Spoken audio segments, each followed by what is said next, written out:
ಈಗ ಪ್ರಯತ್ನ ಅನ್ನೋ ಪದ ಯಾರಿಗೆ ಗೊತ್ತಿಲ್ಲ? ಎಲ್ಲದಕ್ಕೂ ನಾವು ಪ್ರಯತ್ನ ಮಾಡ್ತಾನೆ ಇರ್ತೀವಿ, ಯಾವಾಗಲೂ ಪ್ರಯತ್ನ ಮಾಡ್ತಾನೆ ಇರ್ತೀವಿ. ಆ ಪ್ರಯತ್ನ ಅಂದ್ರೇನು, ಅಪ್ರಯತ್ನ ಅಂದ್ರೇನು, ಈ ಎರಡು ವಿಷಯಗಳನ್ನು ಇವತ್ತು ಅರ್ಥ ಮಾಡ್ಕೊಳ್ಳೋದಕ್ಕೆ ಪ್ರಯತ್ನ ಮಾಡೋಣ. ಏನೇನು ಪ್ರಯತ್ನ ಮತ್ತದೇ ಪ್ರಯತ್ನ. ಆ ಪ್ರಯತ್ನ ಏನು ಅನ್ನೋದು ನೋಡೋಣ. ಹೌದು, ಪ್ರಯತ್ನ ಅಂದರೆ ಏನು? ಪ್ರಯತ್ನ ಅಂದರೆ ಎಫರ್ಟ್ ಅಂತ ಹೇಳ್ತೀವಿ. ಅದಕ್ಕೆ ಡಿಕ್ಷನರಿ ತೆಗೆದು ನೋಡಿದ್ರೆ ಅನೇಕ ಅರ್ಥಗಳನ್ನು ಕೊಡ್ತಾರೆ. ಸಾಧನೆ ಅಂತಾರೆ, ಚಿತ್ತೈಕಾಗ್ರತೆಯಿಂದ ಅಥವಾ ವಿಶೇಷ ಕಾರ್ಯಶಕ್ತಿಯಿಂದ ಸಾಧಿಸುವುದು ಅನ್ನೋದು ಬರುತ್ತೆ. ಅಂದರೆ ಪ್ಲ್ಯಾನಿಂಗು, ಏನೇನು ಮಾಡಬೇಕು ಅಂತೇಳಿ ಎಲ್ಲ ಯೋಚನೆ ಮಾಡಿ, ಹೀಗೆ ಮಾಡಿದ್ರೆ ಹಾಗಾಗುತ್ತೆ, ಹಾಗೆ ಮಾಡಿದ್ರೆ ಹೀಗಾಗುತ್ತೆ, ಇದೆಲ್ಲ ಲೆಕ್ಕ ಹಾಕ್ಕೊಂಡು ಆಮೇಲೆ ನಾವು ಪ್ರಯತ್ನ ಮಾಡ್ತೀವಿ. ಅದು ಪ್ರಯತ್ನ ಅಂತ ಅನ್ನಿಸ್ಕೊಳ್ಳುವಂತಹದ್ದು. ಆದರೆ ಯಾವಾಗಲಾದರೂ ನಾವು ನಮ್ಮ ಮನಸ್ಸನ್ನು ಪ್ರಯತ್ನ ಮಾಡಿ ಒಂದು ಕಡೆಗೆ ಕೂರಿಸ್ಲಿಕ್ಕೆ ಸಾಧ್ಯವಾ ಅಂತ ಯೋಚನೆ ಮಾಡಿದ್ದೀವಾ? ಪ್ರಯತ್ನ ಇಲ್ಲ ರೀ, ನಾನೀಗ 10 ನಿಮಿಷಗಳ ಕಾಲ ಅಲ್ಲಾಡಲ್ಲ, ನನ್ನ ಮನಸ್ಸನ್ನು ಒಂದೇ ಕಡೆ ನಿಲ್ಲಿಸ್ತೀನಿ, ನಾನೇನು ಬೇರೆ ಯೋಚನೆ ಮಾಡಲ್ಲ ಅಂತ ಪ್ರಯತ್ನ ಮಾಡಿ ನಮ್ಮ ಮನಸ್ಸನ್ನು ಒಂದು ಕಡೆ ನಿಲ್ಲಿಸ್ಲಿಕ್ಕೆ ಆಗುತ್ತಾ? ಆಗಿದೆಯಾ? ಇದನ್ನು ಯೋಚನೆ ಮಾಡೋಣ. ಹೌದು, ಯಾಕಾಗಲ್ಲ? ಅಷ್ಟು ಪ್ರಯತ್ನ ಮಾಡಿದ್ದೀವಲ್ವ, ಪ್ರಯತ್ನ ಮಾಡಿದ್ರೆ ಆಗಬೇಕಲ್ವ? ಹಂಗಂದ್ರೇನು ಅಂತ ಇವಾಗ ನೋಡ್ತಾ ಹೋಗೋಣ. ನಾವು ಪ್ರಯತ್ನ ಪಟ್ಟಷ್ಟು ಅದು ಚಿತ್ತ ಹಾರಿ ಹೋಗೋದು ಜಾಸ್ತಿ, ಓಡೋಗ್ಬಿಟ್ಟಿರುತ್ತೆ, ಅದು ಇರೋದೇ ಇಲ್ಲ ಅಲ್ಲಿ. ಆಮೇಲೆ ನಮಗೆ ಗೊತ್ತಾಗುತ್ತೆ ನಾವು ಬೇರೆ ಎಲ್ಲೋ ಇದ್ದೀವಿ ಅಂತ. ಆವಾಗ ವಾಪಸ್ ಎಳ್ಕೊಂಡು ಬಂದಾಗ ಮಾತ್ರ ಚಿತ್ತ ವಾಪಸ್ ಬರುತ್ತೆ, ಇಲ್ಲದೇ ಇದ್ರೆ ಬರಲ್ಲ. ಇದು ವಿಶೇಷವಾದಂತಹ ಕಾರ್ಯಶಕ್ತಿಯಿಂದ ಒಂದು ಪ್ಲ್ಯಾನ್ ಮಾಡಿ, ಹೀಗಿದ್ರೆ ಹೀಗಾಗುತ್ತೆ, ಹಾಗಿದ್ರೆ ಹಾಗಾಗತ್ತೆ ಅಂತ ಯೋಜನೆಯಿಂದ ಕೂಡಿದಂತಹ ಒಂದು ಇದೆಲ್ಲ, ಅದಕ್ಕೆ ಎಫರ್ಟ್ ಅಂತ ಕರಿತೀವಿ. ಎಫರ್ಟ್ ಅಂತ ಅದೇನೇ ಅಂದರೆ ವಿಶೇಷವಾಗಿ ಅದರ ಬಗ್ಗೆ ಯಾವುದೋ ಒಂದು ಕೆಲಸ ಮಾಡಬೇಕು ಅಂತ ಅಂದ್ಕೊಂಡಿದ್ದೀವಿ. ಆ ಕೆಲಸನ ಸಾಧಕ ಬಾಧಕ ಯೋಚನೆ ಮಾಡ್ತೀವಲ್ವ. ಅಂದರೆ ಯಾವುದನ್ನು ಮಾಡಿದ್ರೆ ಸರಿ ಹೋಗುತ್ತೆ, ಯಾವ್ದು ಮಾಡಿದ್ರೆ ಸರಿ ಹೋಗಲ್ಲ, ಇದು ಹೀಗೆ ಮಾಡಬೇಕು, ಅದು ಹಾಗೆ ಮಾಡಬೇಕು ಅಂತ ಏನೆಲ್ಲ ಕೂತು ಎಲ್ಲ ಲೆಕ್ಕ ಹಾಕಿ ಪ್ಲ್ಯಾನ್ ಮಾಡಿ ಎಲ್ಲ ಮಾಡಿ ಆಮೇಲೆ ಪ್ರಯತ್ನ ಪ್ರಾರಂಭ ಮಾಡ್ತೀವಿ ನಾವು. ಇದು ನಮ್ಮ ಕೆಲಸ. ಪ್ರಯತ್ನ ಅಂದರೆ ಅದೇ ಅರ್ಥ. ಅಂದರೆ ಒಂದು ಪ್ಲ್ಯಾನ್ ಮಾಡಿ ಮಾಡುವಂಥದ್ದು, ಅಂದರೆ ಯೋಜನೆ ಮಾಡಿ ಕಾರ್ಯಶಕ್ತಿಯಿಂದ ಅದನ್ನು ನಿರೂಪಿಸುವುದಕ್ಕೆ ಎಫರ್ಟ್ ಅಂತ ಹೇಳಿ ನಾವು ಕರಿತೇವೆ. ನಮ್ಮಲ್ಲಿ ಅನೇಕರ ಜೀವನ ಈ ರೀತಿಯ ಪ್ರಯತ್ನದ ಮೇಲೆ ಆಧಾರಿತವಾಗಿದೆ. ಪ್ರಯತ್ನ ಇಲ್ಲದಿದ್ದರೆ ನಾವು ಕೆಲಸ ಮಾಡೋಕ್ಕೆ ಆಗಲ್ಲ, ಆ ಥರ ಇದೆ. ಯಾಕೆ ಅಂದರೆ ನಮಗೊಂದು ಇಚ್ಛೆ ಇದೆ, ಒಂದು ಆಸೆ ಇದೆ. ಆಮೇಲೆ ನಾನು ಹೀಗಿದ್ದೀನಿ, ಏನಪ್ಪ ಒಂದೊಂದು ಸಲ ಕೋಪ ಬಂದೇ ಬಿಡುತ್ತಪ್ಪ, ಒಂದೊಂದು ಸಲ ಏನೋ ನೋಡಿಬಿಟ್ರೆ ಆಸೆ ಆಗಿಬಿಡುತ್ತಪ್ಪ, ಇನ್ನೂ ನಾನು ಹೀಗೆ ಇದ್ದೀನಿ. ಏನಾದರೂ ಮಾಡಿ ಸಾಧನೆ ಮಾಡಿ ಪ್ರಯತ್ನ ಪಟ್ಟು ನನ್ನನ್ನು ಬದಲಾಯಿಸ್ಕೊಂಡ್ಬಿಡ್ಬೇಕು. ಇದು ನಮ್ಮ ಪ್ರಯತ್ನ. ಆ ಪ್ರಯತ್ನ ಫಲ ಕೊಡುತ್ತಾ? ಅದನ್ನು ಕೃಷ್ಣಮೂರ್ತಿಯವರು ವಿಶ್ಲೇಷಣೆ ಮಾಡ್ತಾರೆ. ಯಾಕೆಂದರೆ ಇವೆಲ್ಲವೂ ಕೂಡ ನಮ್ಮ ದೈನಂದಿನ ಜೀವಿತದಲ್ಲಿ ನಾವು ನಂಬಿಕೊಂಬಂದಿರೋವಂಥ ವಿಷಯಗಳಿದು. ಇದನ್ನ ಎಫರ್ಟಿಂದ ಆಗುತ್ತೆ ಅಂತ ನಾವು ನಂಬಿದ್ದೀವಿ. ಆ ನಂಬಿಕೆ ಬಗ್ಗೆ ಮುಂದೆ ಬರುತ್ತೆ. ನಾವೇನೇನು ನಂಬಿದ್ದೀವಿ, ಏನೇನು ನಂಬಿಡ್ತೀವಿ ಅನ್ನೋದು ನಮ್ಮ ವಾಸುದೇವ ಅವರು ಹೇಳ್ತಾರೆ. ಅಂದರೆ ಒಬ್ಬ ಮನುಷ್ಯನ ಮೂಲಭೂತ ತಾಪತ್ರಯಗಳು ಏನೇನು ಅಂತ ಕೃಷ್ಣಜಿ ಇಡೀ ಪುಸ್ತಕದಲ್ಲಿ ವಿವರಿಸ್ತಾರೆ. ಈ ಪ್ರಯತ್ನ ಕೂಡ ನಮ್ಮದೊಂದು ತಾಪತ್ರಯವೇ. ಅದು ಹೇಗೆ ಅನ್ನೋದನ್ನು ನಾವು ನೋಡ್ತಾ ಹೋಗೋಣ. ಒಂದು ಇಚ್ಛೆ ಇದೆ, ಹೀಗಿದ್ದೀವಿ, ಹೀಗಾಗಬೇಕು. ಇಚ್ಛೆ ಇಲ್ಲದೆ, ಒಂದು ಪ್ರಯತ್ನ ಇಲ್ಲದೆ ಒಂದು ಕ್ರಿಯೆಯನ್ನು, ಒಂದು ಕೆಲಸ ಮಾಡೋದನ್ನು ನಾವು ಕಲ್ಪನೆ ಮಾಡ್ಕೊಳ್ಳೋಕ್ಕಾಗೋದೇ ಇಲ್ಲ ನಮಗೆ. ಯಾಕೆಂದರೆ ನಮ್ಗೆ ಹಾಗೆ ಕೆಲಸ ಮಾಡಿ ಗೊತ್ತಿರೋ ಅಂಥದ್ದು. ಈಗ ಮನೆಯಿಂದ ನಾನು ಇಲ್ಲಿ ಹೊರಡಬೇಕಾದ್ರೆ ಮನೇಲಿ ಏನೇನು ಮಾಡಬೇಕು ಅದೆಲ್ಲ ಮುಗಿಸಿ ನಾನೊಂದು ಪ್ರಯತ್ನ ಮಾಡಿ ಅದು ಎಲ್ಲಿಗೆ ಬಂದು ಅದು ಏನೋ ಒಂದು ಗಾಡಿ ಹಿಡಿಬೇಕು, ಒಂದು ಆಟೋ ಹಿಡಿಬೇಕು, ಅದು ಮಾಡಿ ಪ್ರಯತ್ನ ಮಾಡಿ ಇಲ್ಲಿ ಬಂದು ನಾನು ಸೇರ್ತೀನಿ. ಇದು ನಮಗೆ ಗೊತ್ತಿರೋ ಅಂಥದ್ದು. ಆ ಒಂದು ಕ್ರಿಯೆಯನ್ನು ಮಾಡಬೇಕಾದ್ರೆ ಅದಕ್ಕೆ ತಕ್ಕ ಕಾರ್ಯತಂತ್ರವನ್ನು ನಾವು ರೂಪಿಸ್ಬಿಡ್ತೇವೆ. ಅದು ರೂಪಿಸಿಯೇ ಮಾಡುವಂತಹದ್ದು. ಅಂದರೆ ಆ ರೂಪಿಸಿ ಒಂದು ಇಚ್ಛೆಯಿಂದ ಈ ಕೆಲಸವನ್ನು ನಾವು ಮಾಡ್ತೇವೆ. ಈಗ ಒಂದು ಸಣ್ಣದಾಗಿ ಇದು ಯೋಚನೆ ಮಾಡೋಣ. ಈಗ ನಾನೊಂದು ಮನೆ ಕಟ್ಟಿಸ್ಕೋಬೇಕು, ನನಗೊಂದು ಸೈಟ್ ಇದೆ, ಮನೆ ಕಟ್ಟಬೇಕಾಗಿದೆ. ಎಷ್ಟು ಕಾರ್ಯತಂತ್ರ, ಅದಕ್ಕೆ ಹಣ ಜೋಡಿಸ್ಬೇಕು, ಅವ್ರನ್ನ ಹಿಡಿಬೇಕು, ಇವ್ರನ್ನ ಹಿಡಿಬೇಕು, ಪ್ಲ್ಯಾನ್ ಸ್ಯಾಂಕ್ಷನ್ ಆಗಬೇಕು, ಮೇಸ್ತ್ರಿ ಬೇಕು, ಕಾರ್ಪೆಂಟ್ರ್ ಬೇಕು, ಅವನು ಬೇಕು, ಇವನು ಬೇಕು, ಪ್ಲಂಬರ್ ಬೇಕು, ಏನೆಲ್ಲ ಪ್ಲ್ಯಾನ್ ಮಾಡಿ ಇದಾದ ನಂತರವೇ ಇದು ಅಲ್ವಾ? ಮೊದಲು ಪ್ಲಂಬಿಂಗ್ ಮಾಡಿಬಿಟ್ಟು ಆಮೇಲೆ ಮನೆ ಕಟ್ಟೋಕ್ಕಾಗಲ್ವಲ್ಲ. ಆಗತ್ತಾ? ಪ್ಲ್ಯಾನಿಂಗ್ ಬೇಕು, ಪ್ರಯತ್ನ ಬೇಕು, ಅದಿಲ್ಲದಲ್ಲೇ ಮಾಡೋಕ್ಕಾಗಲ್ಲ. ಅದೇ ರೀತಿ ಒಂದು ಲೆಕ್ಚರ್ ಮಾಡಬೇಕು ಅಲ್ವಾ? ಅಯ್ಯೋ ಕೃಷ್ಣಜಿ ಪುಸ್ತಕ ತೊಗೊಂಡ್ಬಿಟ್ಟಿದ್ದೀನಿ ಅಥವಾ ಗಡಗಡ ಅಂತ ಓದ್ಕೊಂಡು ಮಾಡಿಕೊಂಡು ಸಬ್ಜೆಕ್ಟ್ ಮಾಡಿಕೊಂಡು ಏನೆಲ್ಲ ಪ್ಲ್ಯಾನ್ ಮಾಡಿಕೊಂಡು ಅದನ್ನು ಹಿಂಗೆ ಮಾಡು ಹಂಗೆ ಮಾಡು ಅಂತ ಹೇಳಿ ಎಲ್ಲ ರೆಡಿ ಮಾಡ್ತೀವಿ, ಸಿದ್ಧ ಮಾಡ್ತೀವಿ. ಇದೆಲ್ಲ ಪ್ರಯತ್ನ. ಆಮೇಲೆ ಒಂದು ಲೇಖನ ಬರೀಬೇಕು, ಎಲ್ಲ ಕಡೆಯಿಂದ ಓದಿದ್ದನ್ನೆಲ್ಲ ಕೂಡ ಹಾಕ್ಕೊಳ್ತೀವಿ. ಪ್ರಾರಂಭದಲ್ಲಿ ಇದೇ ಬರಬೇಕು, ಮಧ್ಯದಲ್ಲಿ ಇದೇ ಬರಬೇಕು, ಕೊನೆಗೆ ಇದೇ ಬರಬೇಕು, ಅದೆಲ್ಲ ಒಂದು ಆರ್ಡರು, ಅದ್ರ ಥರನೇ ಮಾಡಬೇಕು. ಇಲ್ದಿದ್ರೆ ಅದಾಗಲ್ಲ. ಇದಕ್ಕೆಲ್ಲವೂ ಕೂಡ ಪ್ರಯತ್ನ ಬೇಕು. ಹಾಗಾಗಿ ನಾವು ಈಗ ಯೋಚನೆ ಮಾಡೋಣ. ಈಗ ನನ್ನ ಹತ್ರ ಸೈಟು ಇಲ್ಲ, ನಾನು ಮನೆ ಕಟ್ತಾ ಇಲ್ಲಪ್ಪ. ಪ್ರಯತ್ನ ಮಾಡ್ತೀನ, ನಾನು ಏನಾದರೂ ವಿಷಯ ತಿಳ್ಕೊಳ್ತೀನ, ಅವ್ರನ್ನೆಲ್ಲ ಕರಿತೀನ? ಇಲ್ಲ. ಯಾಕೆ ಮಾಡಲಿ? ಮನೆ ಕಟ್ಟುವ ಇದೇ ಇಲ್ವಲ್ಲ ನನಗೆ.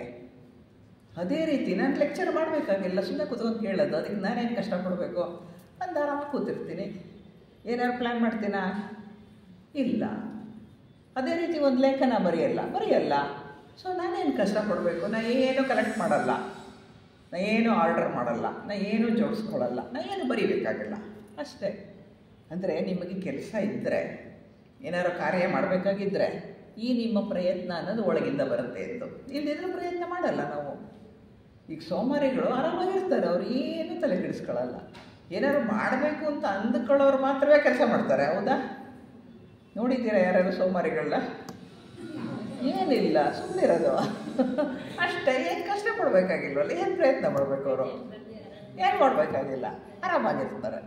ಅಂದರೆ ಕೆಲಸ ಬಿದ್ದರೆ ನಾವು ಪ್ರಯತ್ನ ಮಾಡ್ತೀವಿ, ಕೆಲಸ ಬೀಳದಲ್ಲೇ ಇದ್ದರೆ ಆರಾಮಾಗಿರ್ತೀವಿ. ಹೌದಾ?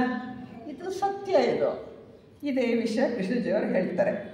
ಒಂದು ವೇಳೆ ನಾವು ಕೆಲಸನ ಮಾಡಲೇಬೇಕು ಅಂದಾಗ ನಾವೇನು ಮಾಡ್ತೀವಿ? ಅದ್ರ ಕಡೆಗೆ ಗಮನ ಕೊಡ್ತೀವಿ, ಇಲ್ಲದಿದ್ದರೆ ಗಮನ ಕೊಡಲ್ಲ. ಏನಾದ್ರು ಆಗಬೇಕು ಅಂದರೆ ಪ್ರಯತ್ನ ಮಾಡ್ತೀವಿ, ಇಲ್ಲದಿದ್ದರೆ ಮಾಡಲ್ಲ ನಾವು. ಇದು ಇರುವಂಥ ವಿಷಯ. ಅಂದರೆ ನಮ್ಮ ಜೀವಿತ ಇದರ ಮೇಲೆ ಆಧಾರ ಪಟ್ಟಿದೆ. ನಾವೇನಾದ್ರು ಮಾಡಬೇಕು ಅಂದಾಗ ಮಾತ್ರ ಕಾರ್ಯಪ್ರವೃತ್ತರಾಗ್ತೀವಿ, ಏನಾದರೂ ಎಫರ್ಟ್ ಹಾಕ್ತೀವಿ, ಕೆಲಸ ಮಾಡ್ತೀವಿ, ಇಲ್ಲದಿದ್ದರೆ ಮಾಡಲ್ಲ ನಾವು. ಈ ರೀತಿ ಇರುವಂತಹದ್ದು ನಮ್ಮ ಸಾಮಾಜಿಕ ಜೀವನ ಮತ್ತು ಆರ್ಥಿಕ ಜೀವನ ಇದೆಯಲ್ಲ, ಅದರಲ್ಲಿ ಒಂದು ನಿಗದಿತ ಫಲಿತಾಂಶ ಇದೆ. ಒಬ್ಬ ಸಂಸಾರಿಯಾದಂಥವನು, ಒಬ್ಬ ತಂದೆ ಆದಂಥವನು, ಅವನಿಗೆ ಒಂದು ಮನೆ ಸಂಸಾರ ಅಂದರೆ ಒಂದು ಮನೆ ಬೇಕು, ಒಂದಿಷ್ಟು ದುಡಿಬೇಕು, ಮಕ್ಕಳನ್ನು ಓದಿಸ್ಬೇಕು, ಇದು ಅದು ಒಂದು ಕರ್ತವ್ಯಗಳಿರುತ್ತೆ. ಅದನ್ನೆಲ್ಲ ಏನು ಮಾಡಬೇಕು? ಅದೆಲ್ಲ ಪ್ಲ್ಯಾನ್ ಮಾಡಲೇಬೇಕು, ಪ್ರಯತ್ನ ಮಾಡಲೇಬೇಕು, ಕೆಲಸ ಮಾಡಲೇಬೇಕು. ಅದೆಲ್ಲವೂ ಕೂಡ ನಡೀತಾ ಹೋಗುತ್ತೆ. ಅಂದರೆ ನಮ್ಮ ಸಾಮಾಜಿಕ ಜೀವನ ನಿಂತಿರೋದು ಅದರ ಮೇಲೆ, ಎಫರ್ಟ್ ಮೇಲೆ. ಆ ಎಫರ್ಟ್ ಇಲ್ದೆಲ್ಲ ನಾವೇನು ಮಾಡೋಕ್ಕಾಗಲ್ಲ. ಸೊ ನಮಗೊಂದು ಉದ್ದೇಶ ಇರುತ್ತೆ, ಒಂದು ಆಸೆ ಇರುತ್ತೆ. ನಾನು ಎಲ್ಲರಂತೆ ಚೆನ್ನಾಗಿರಬೇಕು, ನನ್ನ ಮಕ್ಕಳು ಚೆನ್ನಾಗಿ ಓದಬೇಕು, ಹಿಂಗಾಗಬೇಕು, ಹಂಗಾಗಬೇಕು. ಅದಕ್ಕೆ ಏನು ಮಾಡ್ತೀವಿ ನಾವು? ಏನೆಲ್ಲ ಪ್ಲ್ಯಾನ್ಗಳನ್ನು ಮಾಡ್ತೀವಿ. ಆ ಪ್ಲ್ಯಾನ್ ಎಲ್ಲ ಮಾಡಿ ಅದನ್ನು ಎಕ್ಸಿಕ್ಯೂಟ್ ಮಾಡೋಕ್ಕೆ ಎಫರ್ಟ್ ಹಾಕ್ತೀವಿ. ಅದು ಎಫರ್ಟ್ ಅಂತ ಅನ್ನಿಸ್ಕೊಳುತ್ತೆ. ಈ ಪ್ರಪಂಚದಲ್ಲಿ ನಾವು ಬದುಕಬೇಕಾದ್ರೆ ಈ ಎಫರ್ಟ್ನ ಅಗತ್ಯ ಇದೆ. ಈಗ ಏನು ಬೇಡಪ್ಪ, ನಾನು ಒಬ್ಬ ಹೆಣ್ಮಗಳು, ಮನೆಯಲ್ಲಿ ನಾನು ಬೆಳಗ್ಗೆ ಎದ್ರೆ ತಿಂಡಿ ಮಾಡಬೇಕು, ಅಡುಗೆ ಮಾಡಬೇಕು. ಬೆಳಗ್ಗೆ ನಾನು ಯೋಚನೆ ಮಾಡಿರ್ಬೇಕು ಏನು ತಿಂಡಿ ಮಾಡಬೇಕು ಅಂತ. ಉಪ್ಪಿಟ್ಟಿಗೆ ಹಾಕೋದನ್ನ ಚಿತ್ರಾನ್ನಕ್ಕೆ ಹಾಕೋಕ್ಕಾಗಲ್ಲ, ಚಿತ್ರಾನ್ನಕ್ಕೆ ಹಾಕೋದು ಉಪ್ಪಿಟ್ಟಿಗೆ ಹಾಕೋಕ್ಕಾಗಲ್ಲ. ಹೌದಾ? ಸರಿ ತಾನೆ? ಈಗ ರವೆ ಸುರಿದ್ಬಿಟ್ಟು ಚಿತ್ರಾನ್ನ ಆಗೋದ್ರೆ ಆಗುತ್ತಾ? ಆಗಲ್ಲ. ಅದಕ್ಕೆ ಹ್ಯಾವ್ ಟು ಪ್ಲ್ಯಾನ್.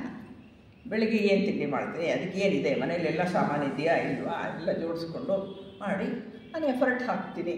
ಆವಾಗ ಅಡುಗೆ ಅಥವಾ ತಿಂಡಿ ತಯಾರಾಗತ್ತೆ. ಇಲ್ಲದಿದ್ದರೆ ಎಫರ್ಟ್ ಇಲ್ಲ ಅಂದರೆ ಇಲ್ಲ. ಇದೆಲ್ಲವೂ ಕೂಡ ನಮ್ಮ ಸಾಮಾಜಿಕ ದೈನಂದಿನ ಜೀವಿತಕ್ಕೆ ಬೇಕಾದಂತಹ ವಿಷಯಗಳು. ಆದರೆ ನಮ್ಮ ಆಧ್ಯಾತ್ಮಿಕ ಜೀವಿತಕ್ಕೆ ಇದು ಬೇಕಾ? ಈ ಪ್ರಶ್ನೆ ಕೃಷ್ಣಜಿಯವರು ಕೇಳ್ತಾರೆ. ಇದೆಲ್ಲವೂ ಕೂಡ ಸಾಮಾಜಿಕ ಜೀವನಕ್ಕೆ ಬೇಕು. ನೀವು ದುಡಿಬೇಕಾ, ಅದಕ್ಕೆ ಮಾಡಬೇಕು, ಇದು ಮಾಡಬೇಕಾ, ಎಫರ್ಟ್ ಮಾಡಬೇಕು, ಒಂದು ಕೆಲಸ ಮಾಡಬೇಕಾ, ಎಫರ್ಟ್ ಮಾಡಬೇಕು. ಆದರೆ ನಿಮ್ಮ ಆಧ್ಯಾತ್ಮಿಕ ಜೀವನಕ್ಕೆ ನಿಮಗೆ ಎಫರ್ಟ್ ಅಲ್ಲೇನಾದ್ರು ನಿಮಗೆ ಕೆಲಸ ಮಾಡುತ್ತಾ ಅಂತ ಪ್ರಶ್ನೆ ಕೇಳ್ತಾರೆ. ಅದನ್ನು ಈಗ ನೋಡೋಣ ಏನೇನಾಗತ್ತೆ ಅಂತ ಹೇಳಿ. ನಾವು ಆಧ್ಯಾತ್ಮಿಕ ಅಂತ ತಿಳ್ಕೊಂಡಿರುವ, ಅಥವಾ ನಾವು ಹಂಗೆ ಅಂದ್ಕೊಂಡಿದ್ದೀವಿ ನಾವೆಲ್ಲ ಆಧ್ಯಾತ್ಮಿಕ ಜೀವಿಗಳು, ನಾವಾಗಲಿ ಹಾಗೆ ಹೀಗೆ ಅಂತ ನಮ್ಮ ತಲೆಯಲ್ಲಿ ಒಂದು ಕಲ್ಪನೆ ಬಂದ್ಬಿಟ್ಟಿದೆ ನಮಗೆ. ಅವೆಲ್ಲವನ್ನ ಇಟ್ಕೊಂಬಿಟ್ಟಿದ್ದೇವೆ ನಾವು. ಹಾಗೆಂದು ತಿಳಿದಿರುವಂತಹ ಜೀವನದಲ್ಲಿ ಕೂಡ ಒಂದು ನಿರ್ದಿಷ್ಟವಾದ ಫಲಿತಾಂಶಕ್ಕೆ ನಾವು ಪ್ರಯತ್ನ ಮಾಡ್ತೇವೆ. ಹೌದಾ? ನಾವೇನು ಪ್ರಯತ್ನ ಮಾಡ್ತೀವಿ? ಥಿಯೋಸಾಫಿಕಲ್ ಸೊಸೈಟಿ ಸದಸ್ಯರಾಗಿದ್ದೇವೆ. ಏನೋ ವಾರದಲ್ಲಿ ಒಂದು ದಿವಸ ಎಲ್ಲರೂ ಮೇಲೆ ಹೋಗ್ತಾ ಇರ್ತಾರೆ, ಮಾಡಿ ಮೇಲೆ ಹತ್ತುತ್ತಾ ಇರ್ತಾರೆ. ಯಾಕೆ ಹತ್ತುತ್ತಾರೆ? ಅಲ್ಲೇನಿದೆ, ನಾನು ಆಗಬೇಕು. ಸೊ ಇದು ನಮ್ಮ ಒಂದು ವಿಷಯ. ನಾವು ಹಾಗೆ ಮಾಡ್ತೀವಿ. ಹಾಗೇನು ಮಾಡ್ತೀವಿ? ಒಂದು ನಿರ್ದಿಷ್ಟ ಫಲಿತಾಂಶ ಇವಾಗ ಒಂದು ತಲೆಯಲ್ಲಿದೆ. ಜೀವನ್ಮುಕ್ತ ಮಹಾತ್ಮರಿದ್ದಾರೆ, ಅವರು ಶಿಷ್ಯರಾಗಬೇಕು, ಅದಾಗೋದಕ್ಕೆ ನಾವು ಪ್ರಯತ್ನ ಮಾಡಬೇಕು. ನಾವು ಈ ರೀತಿ ಇದ್ದರೆ, ಹೀಗಿದ್ದರೆ ಅವಾಗೇನಾಗುತ್ತೆ, ಅವರು ಆರಿಸ್ಕೋತಾರೆ ಶಿಷ್ಯರನ್ನಾಗಿ. ಅದಕ್ಕೆ ನಾವು ಇಷ್ಟು ಸಹ ಇದನ್ನು ಎಫರ್ಟ್ ಹಾಕಬೇಕು, ಪ್ರಯತ್ನ ಮಾಡಬೇಕು ಅನ್ನೋದು ನಮ್ಮ ತಲೆಯಲ್ಲಿದೆ. ಅಧ್ಯಾತ್ಮದಲ್ಲಿ ಮುಂದುವರಿಬೇಕು ಅಂದರೆ, ಗುರುಗಳ ಶಿಷ್ಯರಾಗಬೇಕು ಅಂದರೆ, ಏನೆಲ್ಲ ಮಾಡಬೇಕು ಅಂದರೆ ಕೂಡ ನಮಗೆ ಪ್ರಯತ್ನ ಬೇಕು ಅಂತ ಹೇಳಿ ನಾವು ಅಂದುಕೊಂಡಿದ್ದೇವೆ. ಅದಕ್ಕಾಗಿ ಏನು ಮಾಡ್ತೀವಿ? ಧ್ಯಾನ, ವ್ಯಾಸಂಗ ಏನೆಲ್ಲ ಇಟ್ಕೊಂಡಿದ್ದೇವೆ ನಮ್ಮ ಜೀವಿತದಲ್ಲಿ. ಎಲ್ಲ ಇಟ್ಕೊಂಡು ಎಷ್ಟು ವೇಗದಲ್ಲಿ ಮುಂದುವರಿತಿದ್ದೀವಿ ಗೊತ್ತಿಲ್ಲ. ಆಮೇಲೆ ವೇಗ ನಮ್ಮದು ಅಂತೂ ಏನೋ ಒಂದು ಪ್ರಯತ್ನ ಮಾಡ್ತಾ ಇದ್ದೀವಿ ನಾವು. ಈ ಧ್ಯಾನ ಇದಾಗಬೇಕು, ಸಿದ್ಧಿ ಆಗಬೇಕು, ಇಂಥ ಧ್ಯಾನನೇ ಮಾಡಬೇಕು, ಅಂಥ ಧ್ಯಾನನೇ ಏನೆಲ್ಲ ನಾವು ಅಂದ್ಕೊಂಡ್ಬಿಟ್ಟಿದ್ದೀವಿ. ಅದಕ್ಕಾಗಿ ನಮ್ಮ ದಾರಿನೂ ಗೊತ್ತಿದೆ. ಅಂದರೆ ಆಧ್ಯಾತ್ಮದಲ್ಲಿ ಹೀಗೆ ಹೋಗಬೇಕು ಅಂತ ನಮ್ಮ ಅನೇಕ ಗ್ರಂಥಗಳಲ್ಲಿ ನಮಗೆ ಹೇಳಿದ್ದಾರೆ. ಹಿಂದಿನ ಶಂಕರಾಚಾರ್ಯರಿಂದ ಹಿಡಿದು ಇತ್ತೀಚಿನವರೆಗೂ ಕೂಡ ನಮಗೆ ಕೊಟ್ಟಿದ್ದಾರೆ, ದಾರಿ ಕೊಟ್ಟುಬಿಟ್ಟಿದ್ದಾರೆ. ಪತಂಜಲಿಯವರು 8 ಇದನ್ನು ಕೊಟ್ಟಿದ್ದಾರೆ, ಅಂಗಗಳನ್ನು ಕೊಟ್ಟಿದ್ದಾರೆ. ವಿವೇಕ ಚೂಡಾಮಣಿಯಲ್ಲಿ 4 ಇದನ್ನು ಕೊಟ್ಟಿದ್ದಾರೆ. ವಿವೇಕ, ವೈರಾಗ್ಯ, ಷಟ್ ಸಂಪತ್ತು, ಮುಮುಕ್ಷತ್ವ ಎಲ್ಲ ಕೊಟ್ಟಿದ್ದಾರೆ ನಮ್ಮಲ್ಲಿ. ಎಲ್ಲವೂ ನಮಗೆ ಗೊತ್ತಿದೆ ವಿಷಯ. ಎಲ್ಲ ಓದಿ, ಎಲ್ಲ ಕಲೆಕ್ಟ್ ಮಾಡಿ, ತಿಳ್ಕೊಂಡು, ತಲೆ ಒಳಗಡೆ ಹಾಕ್ಕೊಂಡು ಎಲ್ಲ ಪ್ಲ್ಯಾನಿಂಗ್ ಎಲ್ಲ ನಾವು ಮಾಡ್ತಾಯಿದ್ದೀವಿ. ಇಷ್ಟೆಲ್ಲ ಮಾಡಿದ್ರೆ ಆವಾಗ ನಾವು ಗುರುಗಳ ಶಿಷ್ಯರಾಗಬಹುದು. ಅದಕ್ಕಾಗಿ ಪ್ರಯತ್ನ. ಬರೀ ಅಷ್ಟೇ ಪ್ರಯತ್ನ ಮಾಡ್ತೀವಿ ಅಂದರೆ ಇಲ್ಲ, ಇನ್ನೂ ಸಾಕಷ್ಟು ಪ್ರಯತ್ನ ಮಾಡ್ತೀವಿ ನಾವು. ಬೆಳಗ್ಗೆ ಎದ್ದೆ ಅದು ಯಾತಕ್ಕೋ ಅದೇನೋ ಒಂದೇನೋ ಆಗ್ಬಿಟ್ಟಿತ್ತು ರೀ, ಎಷ್ಟು ಕೋಪ ಬಂತು ಗೊತ್ತಾ ನನಗೆ. ನಾನು ಅಂದ್ಕೊಳ್ಳೋದೇನು, ಧ್ಯಾನ ಕಾಲದಲ್ಲಿ ನಾನು ಮಾಡೋದೇನು, ನಾನು ಇನ್ಮೇಲೆ ಕೋಪ ಮಾಡ್ಕೊಳ್ಳಲ್ಲ. ನಾನು ಕೋಪ ಖಂಡಿತ ಮಾಡ್ಕೊಳ್ಳೋದೇ ಇಲ್ಲ. ಕೋಪ ಬಿಟ್ಟರೇನೆ ನಾನು ಶಿಷ್ಯ ಆಗೋಕ್ಕಾಗೋದು ಅಂತ ನಂಗೆ ಗೊತ್ತಿದೆ. ಅದಕ್ಕೆ ಏನು ಮಾಡ್ತೀನಿ, ನಾನು ಅದಕ್ಕೆ ಪ್ರಯತ್ನ ಮಾಡ್ತೀನಿ. ಪ್ರಯತ್ನ ಮಾಡಿದಾಗ ಏನಾಗುತ್ತೆ, ಆ ಕೋಪ ಇನ್ನೊಂದು ಸ್ವಲ್ಪ ಜಾಸ್ತಿನೇ ಬರುತ್ತೆ. ಇವತ್ತು ಕೋಪ ಬಂದ್ಬಿಡ್ತು ರೀ, ಇವತ್ತು ಏನು ಮಾಡೋಕ್ಕಾಗತ್ತೆ, ನಾಳೆ ಇದೆ ಜಾಸ್ತಿ ಪ್ರಯತ್ನ ಮಾಡ್ತೀನಿ, ತೀವ್ರವಾದಂಥ ಪ್ರಯತ್ನ ಮಾಡ್ತೀನಿ, ನಾನು ಕೋಪ ಮಾಡ್ಕೊಳ್ಳೋದೇ ಇಲ್ಲ ಅಂತ ಹೇಳಿ ಮತ್ತೆ ಅದು ರಿಪೀಟ್ ಆಗುತ್ತಾ ಹೋಗುತ್ತೆ. ಅಂದರೆ ಇಲ್ಲಿ ಕೋಪ ಅದರ ಸ್ಥಿತಿಯಿಂದ ಕೋಪ ರಾಹಿತ್ಯ ಸ್ಥಿತಿಗೆ ಹೋಗೋದಕ್ಕೆ ನಮಗೆ ಪ್ರಯತ್ನ ಬೇಕು ಅಂತ ನಾವು ಅಂದುಕೊಂಡ್ಬಿಟ್ಟಿದ್ದೀವಿ. ಕೋಪ ಇದೆ ನನಗೆ, ಆ ಕೋಪ ಇಲ್ಲದ ಸ್ಥಿತಿಗೆ ಹೋಗಲಿಕ್ಕೆ ನಾನು ಪ್ರಯತ್ನ ಪಡಬೇಕು ಅನ್ನೋದು ನಮ್ಮ ತಲೆಯಲ್ಲಿ ಕೂತಿರೋವಂಥ ವಿಷಯ. ಯಾಕೆಂದರೆ ನಮಗೆಲ್ಲ ಕೆಲಸಕ್ಕೂ ಪ್ರಯತ್ನ ಮಾಡಿಯೇ ಗೊತ್ತಿರೋ ಅಂಥದ್ದು. ನಾವು ಇದಕ್ಕೂ ಅದೇ ರೀತಿ ಅಂದ್ಕೊಂಡ್ಬಿಡ್ತೇವೆ. ಪ್ರಯತ್ನ ಇಲ್ಲದೆ ಯಾವ ಗುರಿಯನ್ನೂ ತಲುಪೋಕ್ಕಾಗಲ್ಲ, ನಾವು ಏನೂ ಮಾಡೋಕ್ಕಾಗಲ್ಲ ಅಂತ ಅನ್ನುವಂತಹದ್ದು ನಮ್ಮ ತಲೆಯಲ್ಲಿ ಉಳ್ಕೊಂಡ್ಬಿಟ್ಟಿದೆ. ಆ ಒಂದು ಇದು ವಿಷಯ ನಮ್ಮ ತಲೆಯಲ್ಲಿ ಭದ್ರವಾಗಿ ಬೇರೂರಿದೆ. ನಾವು ಪ್ರಯತ್ನ ಮಾಡಿದರೆ ಮಾತ್ರವೇ ನಾನು ಮುಂದುವರಿಯೋಕ್ಕೆ ಸಾಧ್ಯ, ನಾವು ಪ್ರಯತ್ನ ಮಾಡಿದರೆ ಕೆಲಸ ಮಾಡೋಕ್ಕೆ ಸಾಧ್ಯ, ಇಲ್ಲದೇ ಇದ್ದರೆ ಆಗಲ್ಲ, ನನ್ನ ಕೈಲೇನೂ ಆಗಲ್ಲ ಅನ್ನೋದು ನಮ್ಮ ತೀರ್ಮಾನ. ಅದು ನಮ್ಮ ತಲೆಗೆ ಹಾಕ್ಕೊಂಬಿಟ್ಟಿದ್ದೀವಿ, ಆಗಲ್ಲ ಅಂತ. ನಮ್ಮ ಯೋಗ ಮಾರ್ಗ ಇದೆಯಲ್ಲ, ಅದೊಂದು ಸಾಂಪ್ರದಾಯಿಕ ಮಾರ್ಗ ಅಲ್ವಾ, ನಮ್ಗೆ ಗೊತ್ತಿದೆ ಸಾಂಪ್ರದಾಯಿಕ ಮಾರ್ಗ ಅದು.